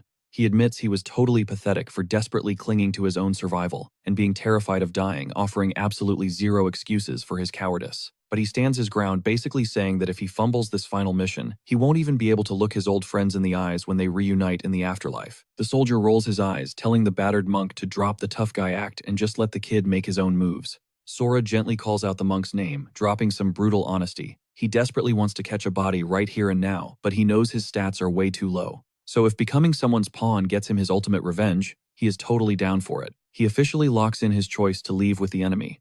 Shuzengi reads the intense resolve in the kid's eyes and totally gets it. With a heavy sigh, he calls out to Sora, realizing he has to let him cook. He steps aside, refusing to block his path. But before they bounce, the monk hands over an absolutely sick katana, revealing it's the final heirloom left behind by his mom and dad. The second Sora's fingers wrap around the hilt, the energy is undeniable. He zeroes in on the blade, instantly recognizing the familiar aura of his parents pulsing through the steel, but he senses something way deeper lurking inside it too. Shuzengi catches his reaction and asks if he can sense the juice. He drops some heavy lore. This isn't just any blade. It's an ancestral relic passed down through a massive lineage of absolute legends. It literally downloads and stores the memories of every single warrior who ever swung it, even if that feature stays dormant most of the time. Sora is mind-blown, muttering about a sword that actually remembers its masters. The monk nods, adding that his dad Yohei had complete faith the boy would one day be worthy of its power, basically making it his birthright now. Our boy thinks to himself that unlocking this thing might actually require some insane future sight abilities. The soldier impatiently cuts in, asking if this dramatic soap opera is finally wrapping up, and Sora gives him the green light. Deep down, he can't help but complain about his crazy RNG. It seriously feels like he's just pinballing from one massive chaotic disaster straight into another. Like bro just barely pulled off a great escape, managed to reunite with his folks, and now he's instantly getting dragged off to some unknown location again. He's questioning his entire trajectory right now, totally clueless about what kind of insane boss fight is waiting at the finish line. The trio then starts trekking deeper into the pitch-black cavern. Shuzengi is completely shook, marveling at how a subterranean space this ridiculously huge even exists. Meanwhile, the soldier is just incredibly annoyed, demanding to know why the hell the boomer monk is still third-wheeling them. The monk claps back smoothly, claiming he's just tagging along to play bodyguard for his fallen friend's kid. That response instantly triggers the soldier's temper. The guy snaps, pointing out the obvious. They could literally wipe the floor with him right now if they felt like it. So playing the protector role is a complete joke. But Shuzengi shakes his head, saying he's missing the point. Confused and ticked off, the soldier demands to know what kind of delusional protection he's talking about. Shuzengi stares him down and deadpans that he's fully ready to use himself as a meat shield. He rants about how Yohei used to constantly preach about trusting the process and following the master plan for a guaranteed win, but looking around at this absolute bloodbath, that strategy clearly tanked. the monk is officially done with all this cryptic prophecy garbage. From here on out, the only thing he's betting his chips on is his own raw willpower to stay breathing. Sora shoots him a nervous side-eye, clearly stressed about the vibes. The soldier just shrugs it off, basically telling the monk he can tag along, but the second they step into the god's arena, he better stay completely sidelined. Our boy zones out, staring into the abyss, letting his mind wander. Suddenly, his mother's final words hit him like a truck, her insisting that as long as he made it out alive, they caught the ultimate W. It hits him that maybe this chaotic survival route was exactly the endgame his mom was praying for. Meanwhile, Shuzengi changes the subject, bringing up this supposed deity, locked away in the underground setup. He calls out the soldier, questioning if this entity actually packs legitimate god-tier stats, or if it's just pure hype and cap.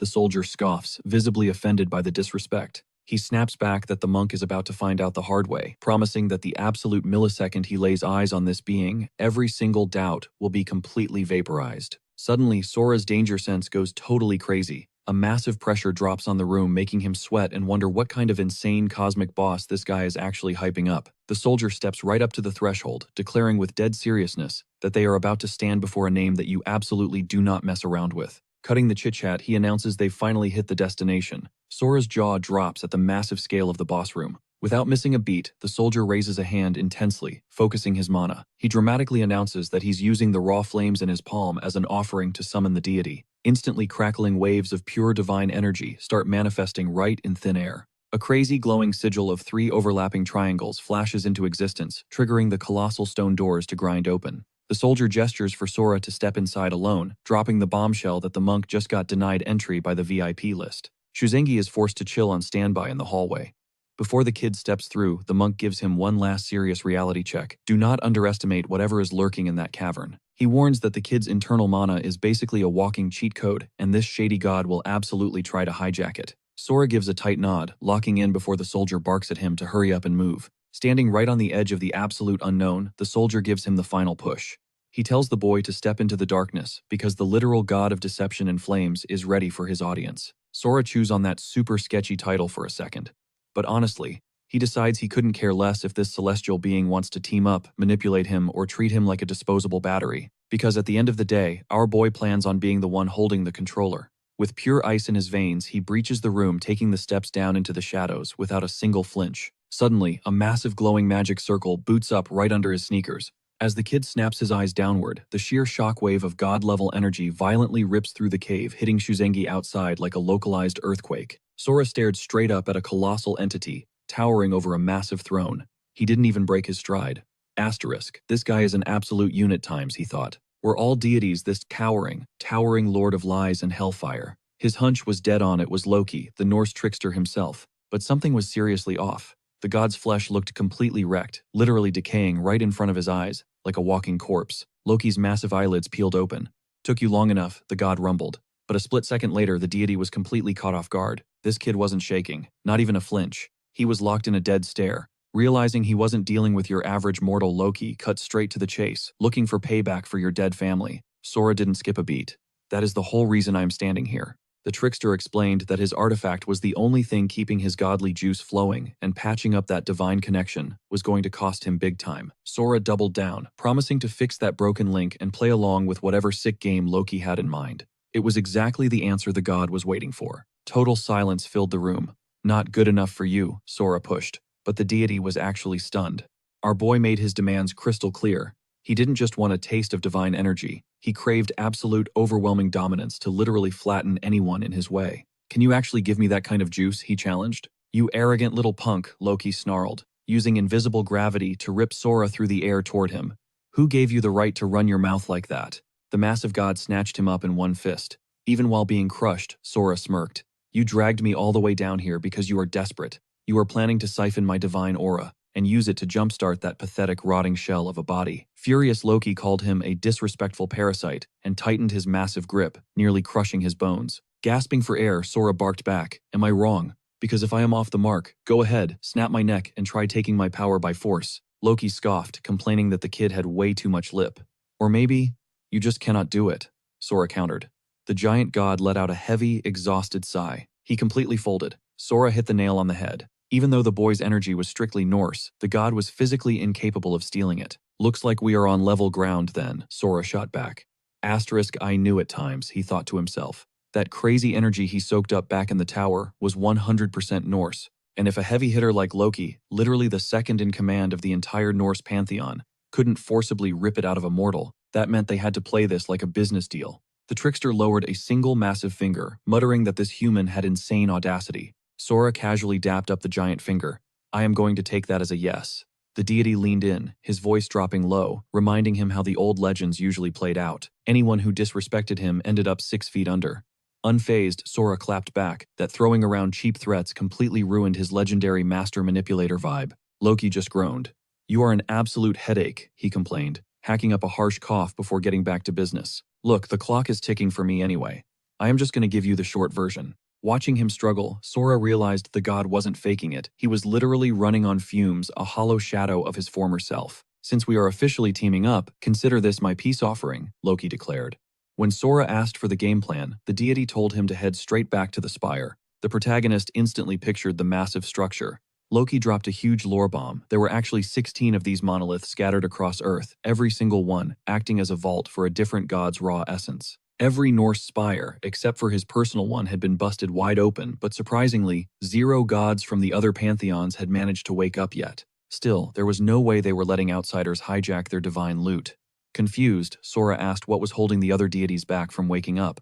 The giant angrily pulverized a rock in his fist. We're stabbed in the back, he growled, promising to spill the tea on that drama later. But the main takeaway was simple. The Greek pantheon was public enemy number 1. Knowing the kid needed game-breaking stats to wipe out his targets, Loki was finally ready to hand over the cheat codes. He even let him pick his own poison. Option 1. Swallow the apocalyptic hellfire of the giant Surtur. That blaze would literally torch every flaw out of his system, forging his energy into an untainted primordial godly force that he could weaponize on command. The catch: he had to constantly feed the fire with his own life force. Slip up, and Surtur's blaze would instantly vaporize him into dust. Option 2. Physically implant the seed of the world tree Yggdrasil straight into his flesh. This would mutate his anatomy into a living, breathing vessel for divine magic, letting him bend godly energy like it was second nature. But grinding out that evolution would literally take centuries. Sora ran the math. The hellfire was a lethal parasite, while the world tree was the slowest, slow burn imaginable.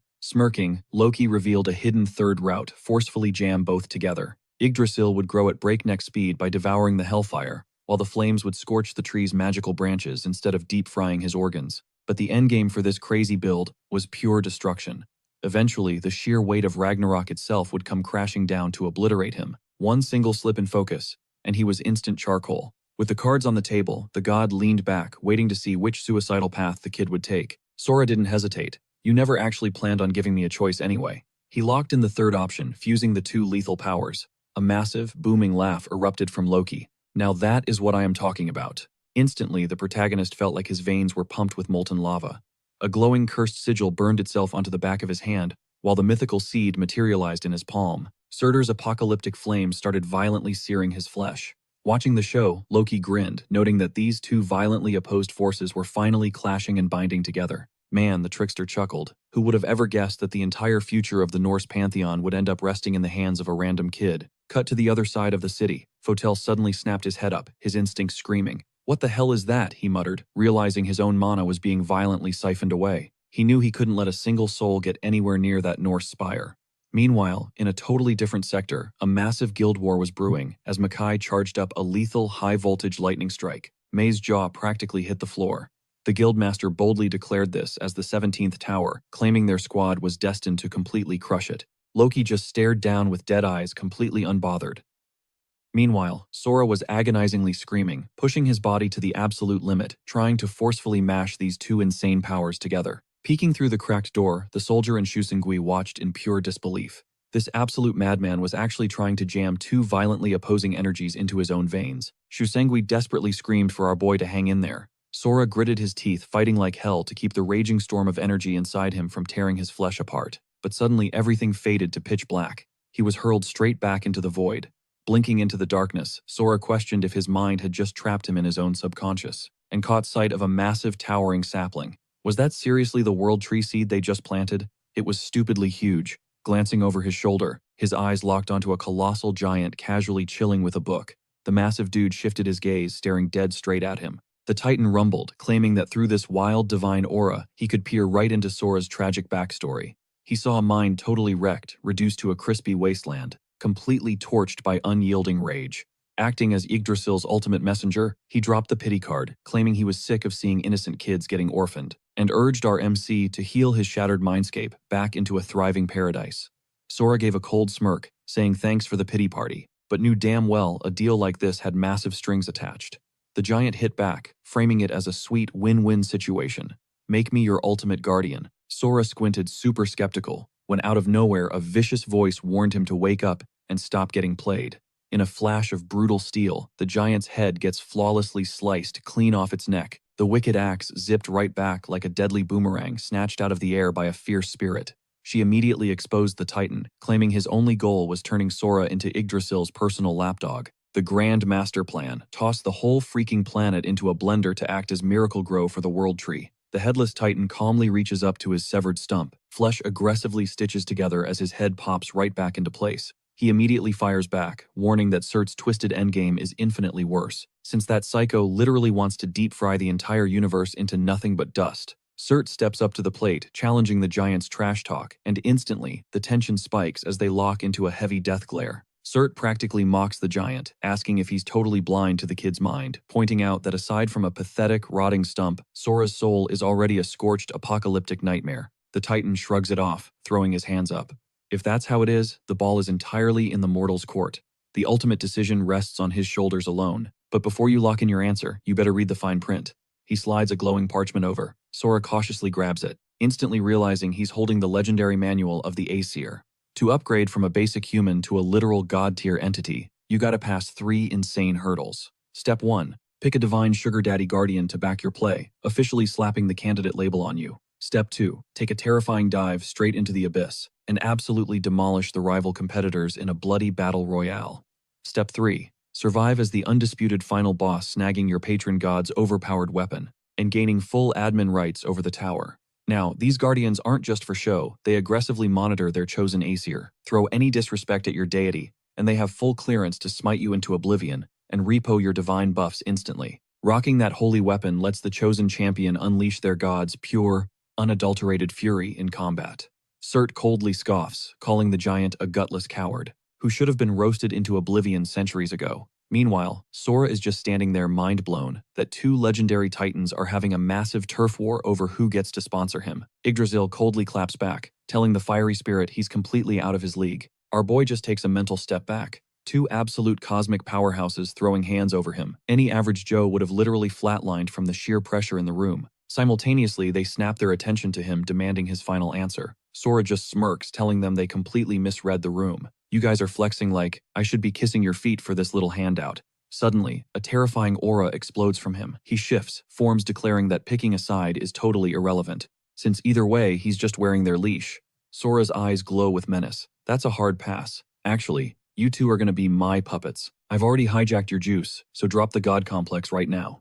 Panic sets in as Surt aggressively thrashes, trying to rip himself out of Sora's iron grip. But our MC violently drains his essence like a vampire. Without missing a beat, he lunges at Yggdrasil, ruthlessly absorbing its life force too. Wiping his mouth, he drops a cold-blooded flex, moving forward. These so-called gods are nothing more than late-night snacks. Snapping back to reality, his consciousness hits the physical realm. Loki smugly asks, who won the bid? Internally laughing, since it didn't mean Jack Sora was already playing right into his sinister trap.